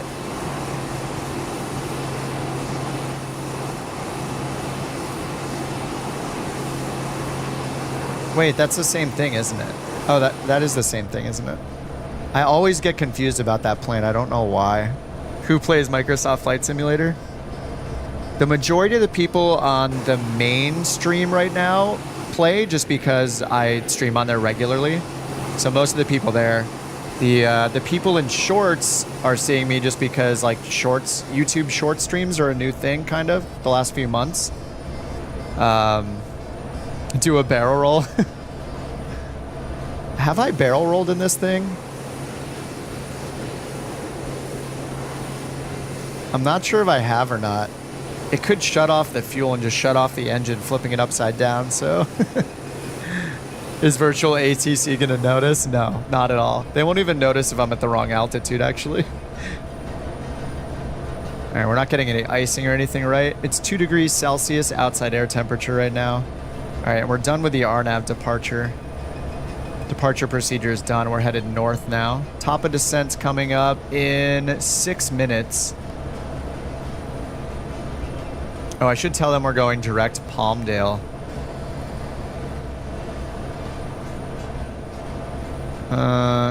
SoCal, November 6063 Echo. Can we get direct Palmdale VOR, Papa Mike Delta? So they told us to expect the RNAV for runway 30, but they didn't give us a transition waypoint. Echo, clear direct Palmdale VOR PMD. Clear direct Palmdale, Meridian 63 Echo. All right, I should have said that before we turned direct Palmdale to let them know, because before then we were direct to the airport. They told us to expect the ILS. So, you know, I guess I loaded in the ILS, but I guess technically I made a mistake by removing the leg that went from SLI directly to Mojave, right? Because technically our flight plan filed was we do the departure procedure. That ends up at Seal Beach VOR right here, SLI. From SLI, our filed flight plan was to go direct to the airport. So I think technically I should be on that leg direct from SLI to Mojave right now, a little bit to our west. Instead, I had put in the expected ILS approach, but they didn't clear us to another fix or anything. So I should have, I think technically I should have just stayed direct Mojave until I requested direct Palmdale, or asked them to give us a fix and clear us for the ILS approach or something. Anyway, I think I do that. I have a habit of doing that. I'm like, all right, well, I put the approach in. Now I'm just going to clear that en route waypoint. But that en route waypoint directly to the Mojave airport was actually our filed flight plan. So I think I was supposed to leave it. But anyway, next time. Ask ATC. Yeah. I just asked them to change to go direct Palmdale, so we're good now. But also, I guess technically we're only cleared direct Palmdale and nothing after that. So hopefully they tell us what to do before Palmdale, or we get back to them and tell them what we want to do before Palmdale. But yeah, what's up, Brandon? Brandon says, hope you're doing well. Played Among Us with you way back during the lockdown. Nice, dude. Good to see you, man. Popped up while I was scrolling shorts. Oh, cool. Yeah, I'm doing the short stream for the first time. I normally just do the regular YouTube stream, but the short stream stuff is kind of cool. Infinity Flight? No, this is Microsoft Flight Simulator. This is a short flight. Yeah, we're at our top of descent in just a couple minutes here. We just went from San Diego to Mojave. And after this flight, I'm going to go to bed because it'll be midnight by the time we get there. And I'm going to work in the morning. But yeah, I'll be streaming again tomorrow at 5:30 California time. Right after work. So maybe I'll see you guys there too. I got to figure out what to do with the whole shorts thing. I think I know how I'm going to do it. Like, it's a little weird. It's like multi-streaming in a way. Because I just have the normal YouTube channel. I usually do the normal stream. I have that running right now. But now you can also do short streams. So it's cool. You can get more people into your community and have more people flying along, which sounds super fun to me. So I thought I'd try it out. And yeah, there's so many of you guys chatting on the short stream. It's amazing. It does a good job. What yoke do I use? I have a Virpil Alpha Constellation side stick. For a long time, I was using the Airbus side stick, the Thrustmaster one, but in the last year or so, I upgraded to Virpil, which is just really high quality. It's great. And I like the side stick over a full yoke just because when I'm streaming and stuff, I have like my keyboard, mouse in front of me. I used to have a big mic in front of me, but I use a headset now. And then I have a Virpil, like it's a little 4-axis throttle with a bunch of buttons called the Sharka. But before that, I was using the Honeycomb Bravo and the Airbus side stick, which are great. The Honeycomb stuff's incredible. I've heard the Boeing yoke is really good too. I think that's a Thrustmaster product. Thanks, Mohammed. Oh, sorry. Third time asking this question. Is the Thrustmaster TCA Airbus Edition Officer Pack, do you mean is it worth it? I like the Thrustmaster Airbus side stick. I used that for like 2 years straight until I switched to this better side stick. I think it's a very high value. The twist axis on my Airbus side stick, the twist axis glitched out like within a month of using it or something. So I couldn't use the twist axis anymore, but I wasn't really using it anyway. Besides that, it worked fine. It takes a little getting used to like putting the weight of your arm on a side stick if you have it on your desk, like just sitting on top of the desk. I have a mounted stick now, like on a mount attached to the desk, which is really nice. But I liked using the Airbus side stick. It's got plenty of buttons. You can use it left or right-handed, which is great. I did not use the throttle though, so I'm not sure about the Airbus throttle. If you can get your hands on a Honeycomb Bravo, they're massive, but they're very good. I mainly switched off the Bravo recently just because it takes up a lot of desk space, and I like downsized to a much smaller desk recently. Echo. Descend and maintain 1-2000. Descend and maintain 1-2000, Meridian 6-3 Echo. All right, 12,000.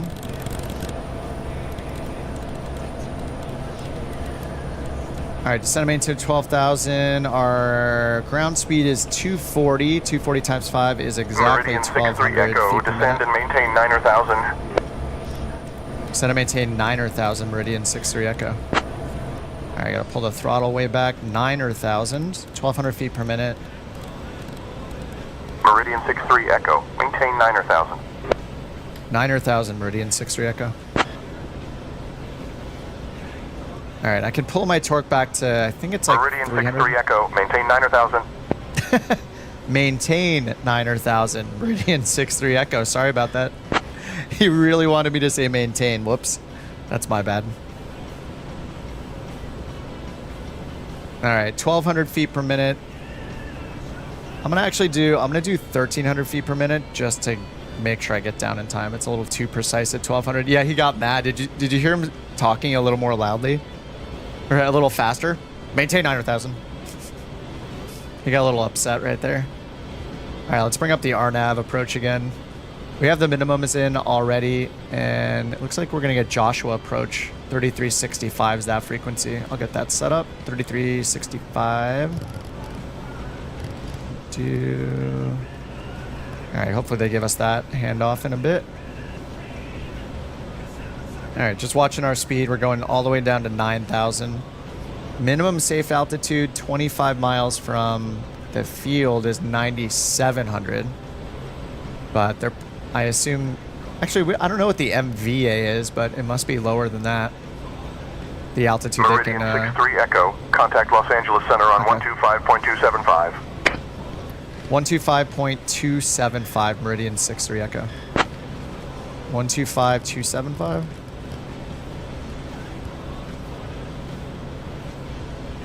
$25,275. All right, LA Center. Meridian 6-3 Echo. Contact Joshua approach on 133.65. Whoa. Okay. All right, 133.65, Meridian 6-3 Echo. I didn't even announce myself on the frequency. All right, let's switch over. So we got Joshua approach from over here. All right, and then next we'll get Tower 27.6. I'll get that set up. Nice. Joshua approach Meridian 6063 Echo 13,000 descending 9,000. Niner. Meridian 6063 Echo. Joshua approach. Okay. Good morning, Palmdale. Altimeter 2988. All right, 2988. Thanks, Meridian 63 Echo. Atmany says, Kip, you definitely know a lot more than I do. Yeah, but maybe in terms of doing some IFR flights that I've done a ton of times, like maybe not this specific flight, but yeah, I'm pretty comfortable in the sim, but I'm so skeptical I'd be comfortable in real life. 8,000 vectors for the RNAV runway 30 approach. Set to maintain 8,000 Meridian 63 Echo. All right, they said they're going to give us vectors for RNAV runway 30. So I'm going to sync our heading bug straight ahead. We're almost at Palmdale VOR, so we're going to need vectors like right now.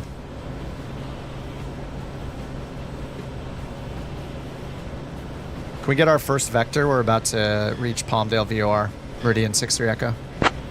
Do I use a real aviation headset? No. I use a biodynamic broadcast headset. I was on the hunt for a while trying to find a good headset. Echo. Turn right heading 355 vectors for the RNAV runway 30 approach. Right turn 355 Meridian 63 Echo. All right, let's switch over to heading mode. Right turn 355. What's up, Elijah? This is Microsoft Flight Simulator 2020. Oh, it's because you just started studying. Oh, that's why. Yeah, that's... Well, there you go. That explains it. All right, we can get our landing light on in a second. And I shouldn't use that switch, actually. Taxi light off. There, landing light on. I think we're getting a... Oh, whoops, I just knocked the throttle to 0, so we got to check gear and get the throttle back up. Yeah, if you just started learning, then I would hope that I know a little more.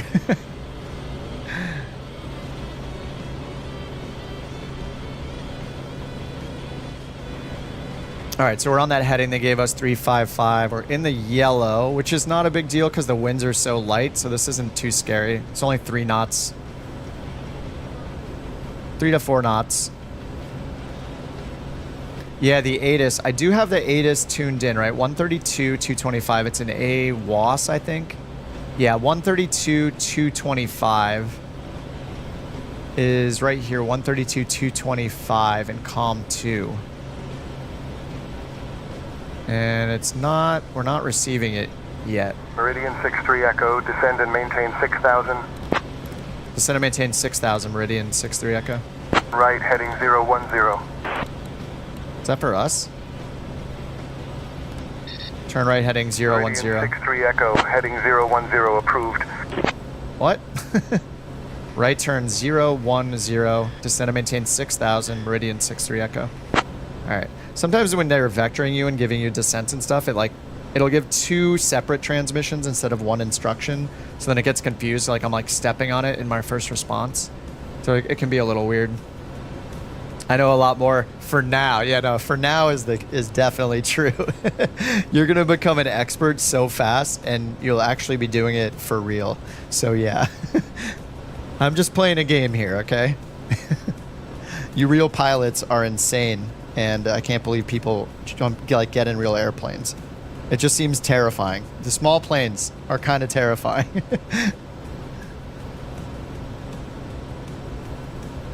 Oh, Jewel says not sure why it gave you the Palmdale transition. It actually didn't. I just chose that myself. I should have just been direct Mojave. But yeah, I put in the approach and chose Palmdale for my transition, and then I realized the error of my ways. I shouldn't have done that. Okay, we're still descending. We're at about 7,000 feet. We should see the airport soon here. It's just off our left a little bit. Oh, you guys are over there already, huh? Well, it's right over there because I can see all the names. Little cheat sheet. All right, I'm going to pull our torque back. And if they clear us for the ILS, we need to get down to 4,000 feet before the final approach fix. So right now we're cleared down to 6,000, which is what we need for Glazy, which is to our west. So Glazy's over here. Oh, you guys can't see my cursor, can you? Oh, that's so weird on shorts. Meridian 63 Echo, 9 miles from Kim's. Turn left heading 335. Descend and maintain 5,000 until established. Cleared for the RNAV runway 30 approach. Sky conditions. Oh no, now the ATIS. Temperature 33. Turn left 335, descend and maintain 5,000, cleared for the RNAV 30 approach, Meridian 63 Echo. All right, 5,000. Let's keep that descent going. And then he gave us left turn 335. Okay, I'm gonna hit nav mode, and we're going to activate Kim's, which is our closest waypoint in front of us here. So I'm gonna go here and activate. I'm just gonna do a direct to Kim's, and then just put on nav mode, because that's pretty much exactly where he's vectoring us towards. All right, now for our vertical, we need to get down to 4,000. So he cleared us, so we can just follow all the altitudes. So I'm just gonna go all the way down to 4,000. And we actually don't need to descend that quickly because our VNAV is telling us that we don't have to start that descent for another 50 seconds. Okay. Let's sync the heading bug up again. Okay, so we're in nav mode. We're following those waypoints. We're headed to Kim's right now, then Warham, and then Paulin, and then the runway. And because we have the approach in, it has those altitudes from the chart in here. And what I'm going to do is just hit VNAV. And then I'm also going to hit approach because we're close to the approach. So we have all of these enunciations here. Vertical speed, 400 feet per minute. We're going down very slowly just to keep the descent going. But at some point, we're going to catch up to the VNAV profile where it's calculating exactly what altitude we need to be at to precisely cross over each waypoint at the altitude it wants us to be at. So it'll take over eventually. Yeah, it's doing that right now. And we also are enabling approach mode because we have vertical guidance on this approach. It's an LPV approach, which means localizer precision. So it's like we have a localizer, but we don't. It's GPS with vertical guidance. So it's pretty much like an ILS. 63 Echo, contact tower on 127.6. Over to tower 127.6, Meridian 63 Echo. See ya. All right, 127.6. After that, we're going to be on with the ground, which is 123.9, so I'll put that in. We still need to get the ATIS. Okay, 123.9. Let's talk to the tower. Mojave Tower, Meridian 63 Echo, RNAV 30. All right, our gear can be extended. Meridian 6063 Echo, at Mojave Tower, winds 278 at 18, runway 30, cleared to land. Runway 30, clear to land, Meridian 63 Echo. I still don't have the numbers because we had to talk that whole time. Observation. There's the runway right there. Gear down. 278 at 18. Visibility 10. Sky conditions. We need the altimeter. Temperature 33. Dew point 10. Altimeter 2987. Alright, 2987. Automated weather observation. 0020 Zulu. Wind 278 at 18. Visibility 10. Alright, that's enough. 278 at 18. 18 knots. Alright, good thing we're on runway 30. So 278 is a little less than 3, so we'll have a wind from the left a little bit. Alright, we're on the glide path now. And we have one more turn to line us up with the runway, which is right there. Our gear is down. Our flaps are set down 1. We have one more notch of flaps to go. No, sorry, 2 more notches of flaps to go. Oh, I didn't do the first notch. There we go, 168. We can do 2 notches at 135, and then the white band is our final notch of flaps. All right, we're on the glide path. That gives us our vertical guidance. Our minimums are in. They're at 2970, so we can go another 900 feet. But we already have a visual, so let's not be lame, and I'll just turn off the autopilot right now. I'll leave the yaw damper on for a little bit, just because we're not that close to the runway yet. All right, now we can do full flaps and add a little power to compensate. And I'm just gonna hand fly the approach. So I'm watching the purple diamond. The magenta diamond is showing where we're supposed to be altitude-wise, so whenever the diamond's high, I add power. Whenever it's low, I pull out power.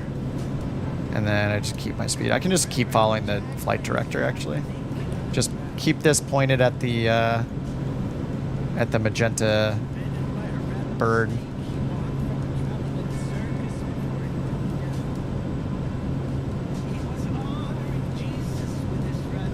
You excited to get a Microsoft Flight Sim? Oh, and a side stick? Yeah, yeah. Are you on Xbox or are you on PC?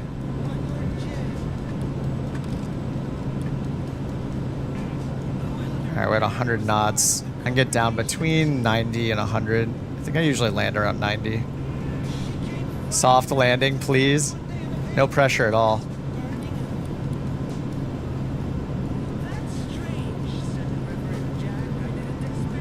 Alright, I'm a little high. So we have like a 10 knot wind from the front, which is really nice. Little bit of a crosswind from the left here and there. It's like gusting a little bit from the left. I just realized I didn't have these on manual. There we go. Alright, let's get the yaw damper off because we're low to the ground.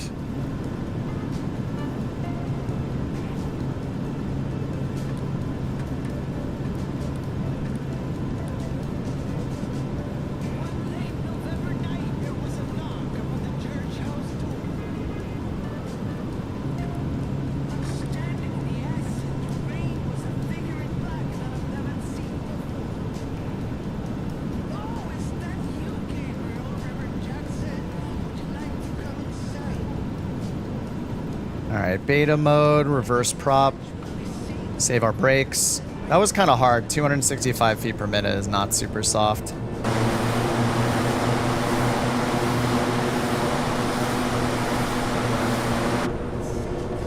Not the softest.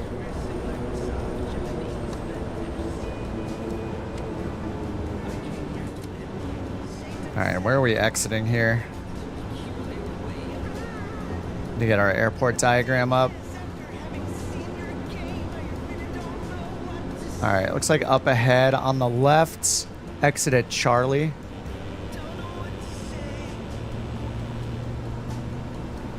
Meridian 63 Echo. Welcome to Mojave. Centerline Exit at check. Charlie available. Contact ground on 123.9er. Alright, exit at Charlie over to ground 123.9er, Meridian 63 Echo. Alright, let's exit at Charlie, which is right up here in front of us. What's up, Joe? Alright, this is Charlie on our left. Right over near the tower. It looks like, yeah, somebody... So with Say Intentions, the ATC program I use, people can fix runways, taxiway numbers and letters and all that. Somebody fixed this airport. I can look at the software to see if they've fixed it. So when he said exit Charlie, this is actually Charlie. We can see on the Jeppesen chart down there. Looks like the signs are actually accurate too. All right, we exited at Charlie. Parking brake is on. All right, let's get fuel pumps to auto, ignition off. We'll get landing light off, strobe off, and taxi light on. Pitot heat can come off. Reset our trim. In this plane, it'll actually remember the position of all of these things. So if you don't like reset the pitch trim and then you get in next time, and when you landed, the pitch trim was like this, it'll be there for your takeoff and then it'll mess you up. So it actually has it saves the states of all of these things in this plane, which is one of the reasons I really love it. And then the wear and tear, like every landing, like if I land with my right wheel down first, it'll put some more wear on the right tire compared to the left one, or the tire pressure will, go out faster in the one tire than another based on how hard I land on one wheel versus another. It's kind of insane. All right, over to ground, and we just want to park right here in front of us at the hangars, I guess. We'll just see what they give us. I'm not going to tell them where we want to park. All right, 123.9er. I think I put that in before. Yeah, ground 123.9er. Mojave ground, Meridian 6063 Echoes, clear of runway 30 at Charlie. Like to park at the transient parking.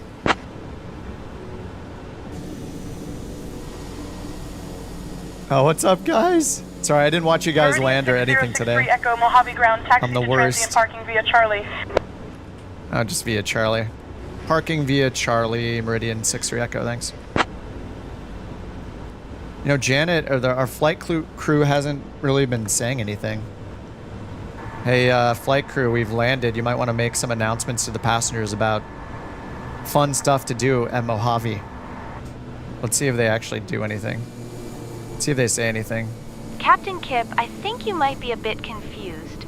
We're currently climbing, not landing. What? But if you need me to make an announcement about Mojave, just let me know. I'll try to make it sound more exciting than it actually is. Wow. Yeah, we're actually at Mojave Airport already, so if you could make an announcement about that, that'd be great. Thanks.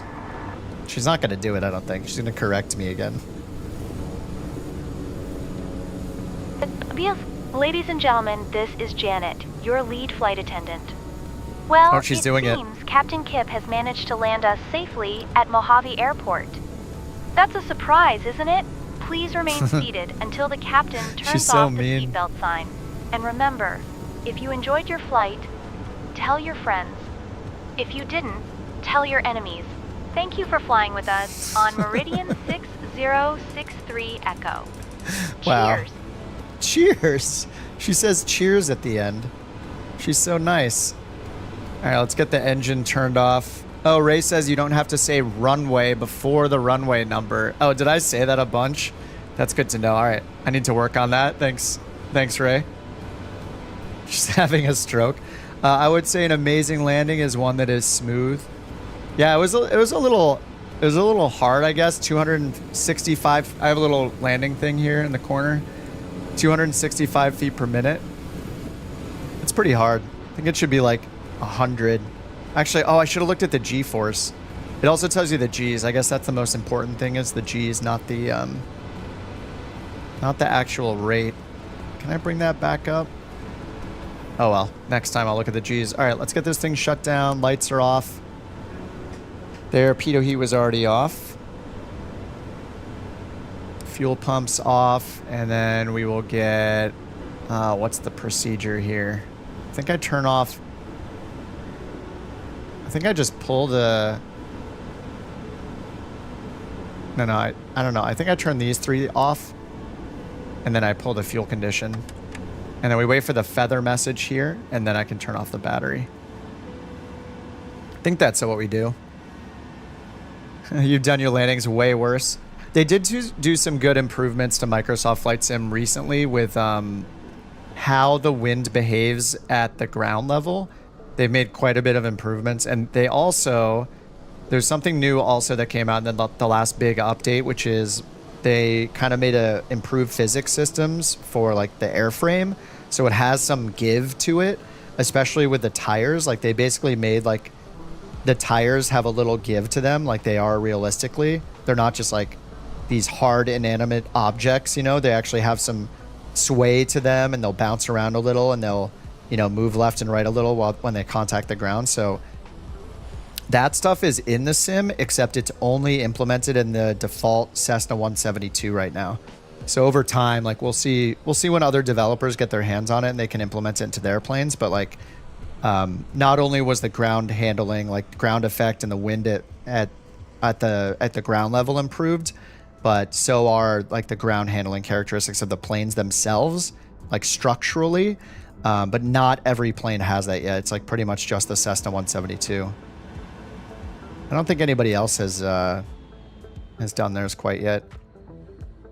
All right, here, we'll do the real-time unload this time.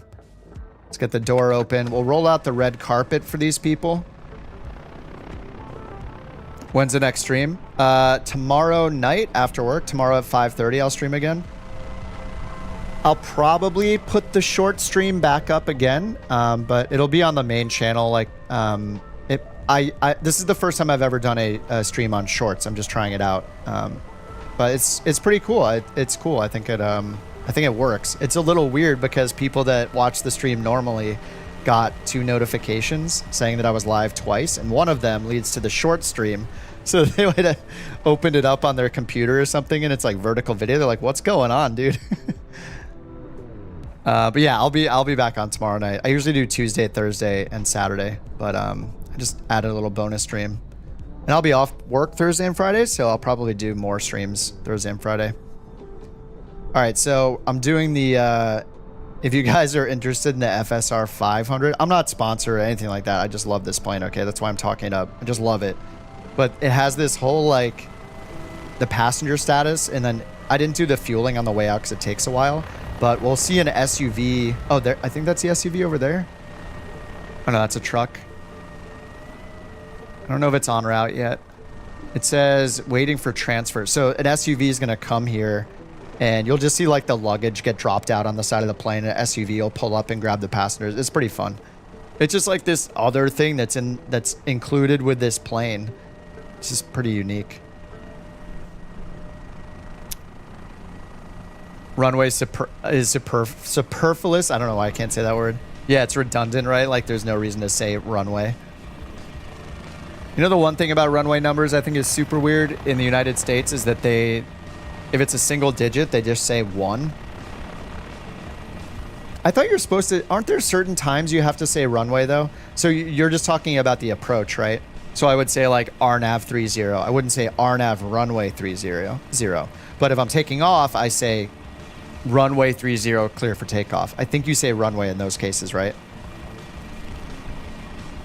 Oh, what's the Discord? I got it in the video description, Dingle, but let me see if the bot is working right now. And I'll get you a link.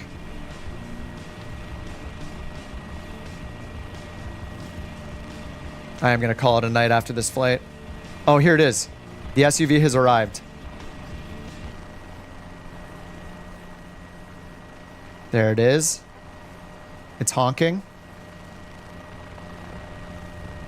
So if we had like, I think I did load it up with some luggage. So we'll see the like luggage come out. We don't see passengers get out and walk yet. Though I have a feeling in Flight Sim 2024, we're going to have a lot more of that.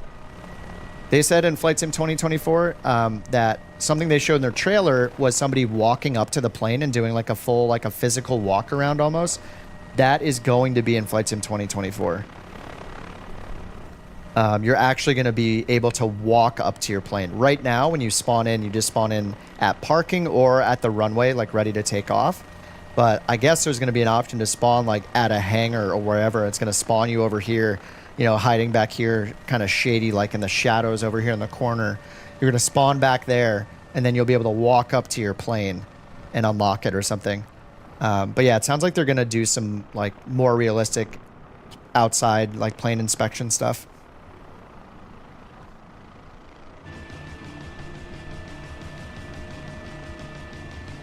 This is not Nazi zombies, negative. What's up, Ben? Oh, yeah.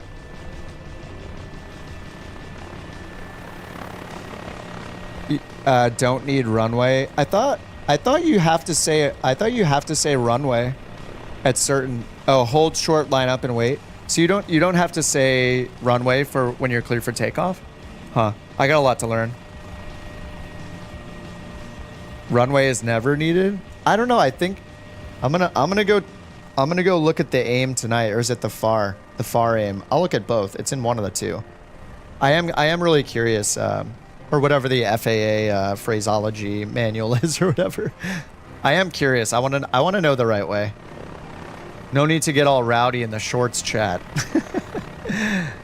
Am I a real pilot? No, I'm not. I just play the sim. But we've got some real pilots in the chat. There's a lot of real pilots that plays that sim. There's a I think the last survey said that about 20-ish%, maybe less, around 20% of people that play Microsoft Flight Simulator at least, and the survey said that they were like pilots or in training to be pilots, but the vast majority of people do not fly for real. You could argue that since Microsoft Flight Sim came to like Xbox, that number has probably changed more to non-pilots. But anyway. All right, the SUV is gone. It took the passengers, but yeah, that's one of like the little things it does. You can do that. You can serve those delicious treats in the cabin. It's pretty fun.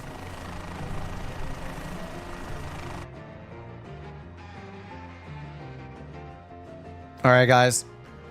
That's going to do it.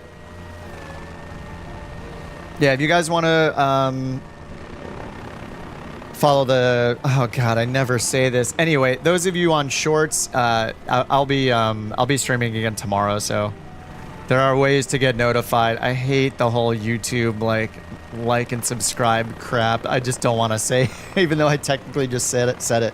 Anyway, I'll probably do shorts again tomorrow on the stream because it's a pretty cool feature you can do on YouTube. So anyway, I'm going to stream again tomorrow night, 5:30 California time. That was the second flight, so I'm gonna throw in the Discord for you guys on shorts. I'm not sure. I don't have an easy way to type in the chat, do I? Anyway, oh yeah, I do. Hold on. Let me put in the. If you guys want to hop on the Discord as well, here I'll put that in the chat. All right, the Discord link is in both the chats now if you guys want to hop in there, but I'll be streaming again tomorrow, so at 5:30. Do a few more flights just like this. I might be in a smaller plane like this again. Dude, is this overtie just dusting me up? I might do the same type of planes, or I might hop in the Airbus tomorrow. I normally fly smaller planes like this. I might hop in the Phoenix tomorrow, the Airbus A320. Because at some point I'll probably want to fly the Boeing 777 that came out because people are raving about it. When I do that, I'll probably only fly it a couple flights and then go back to my small planes. But anyway, what'll I do next stream? Pretty much what I did this stream. We're gonna fly from one place to another, IFR with air traffic control.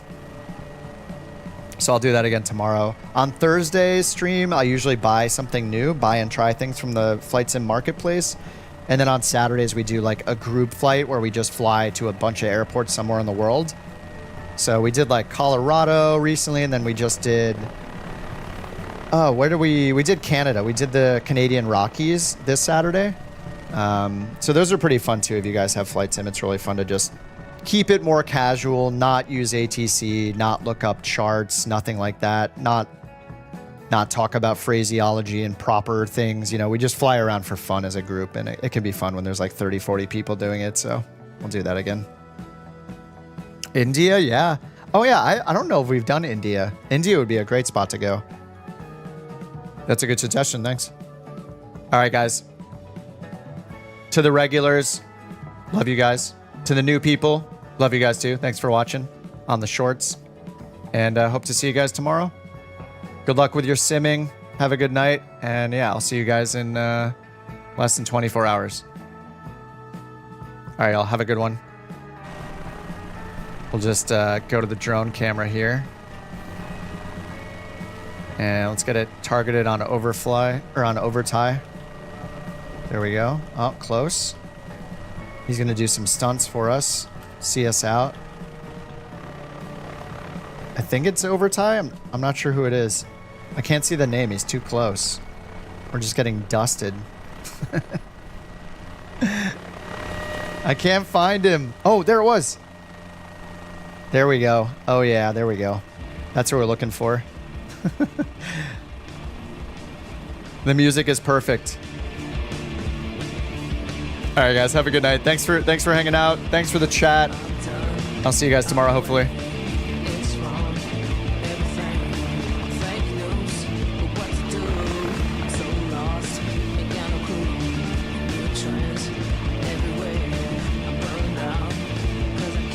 Oh, did I say phraseology? Phraseology. Whoops. My bad. Good night.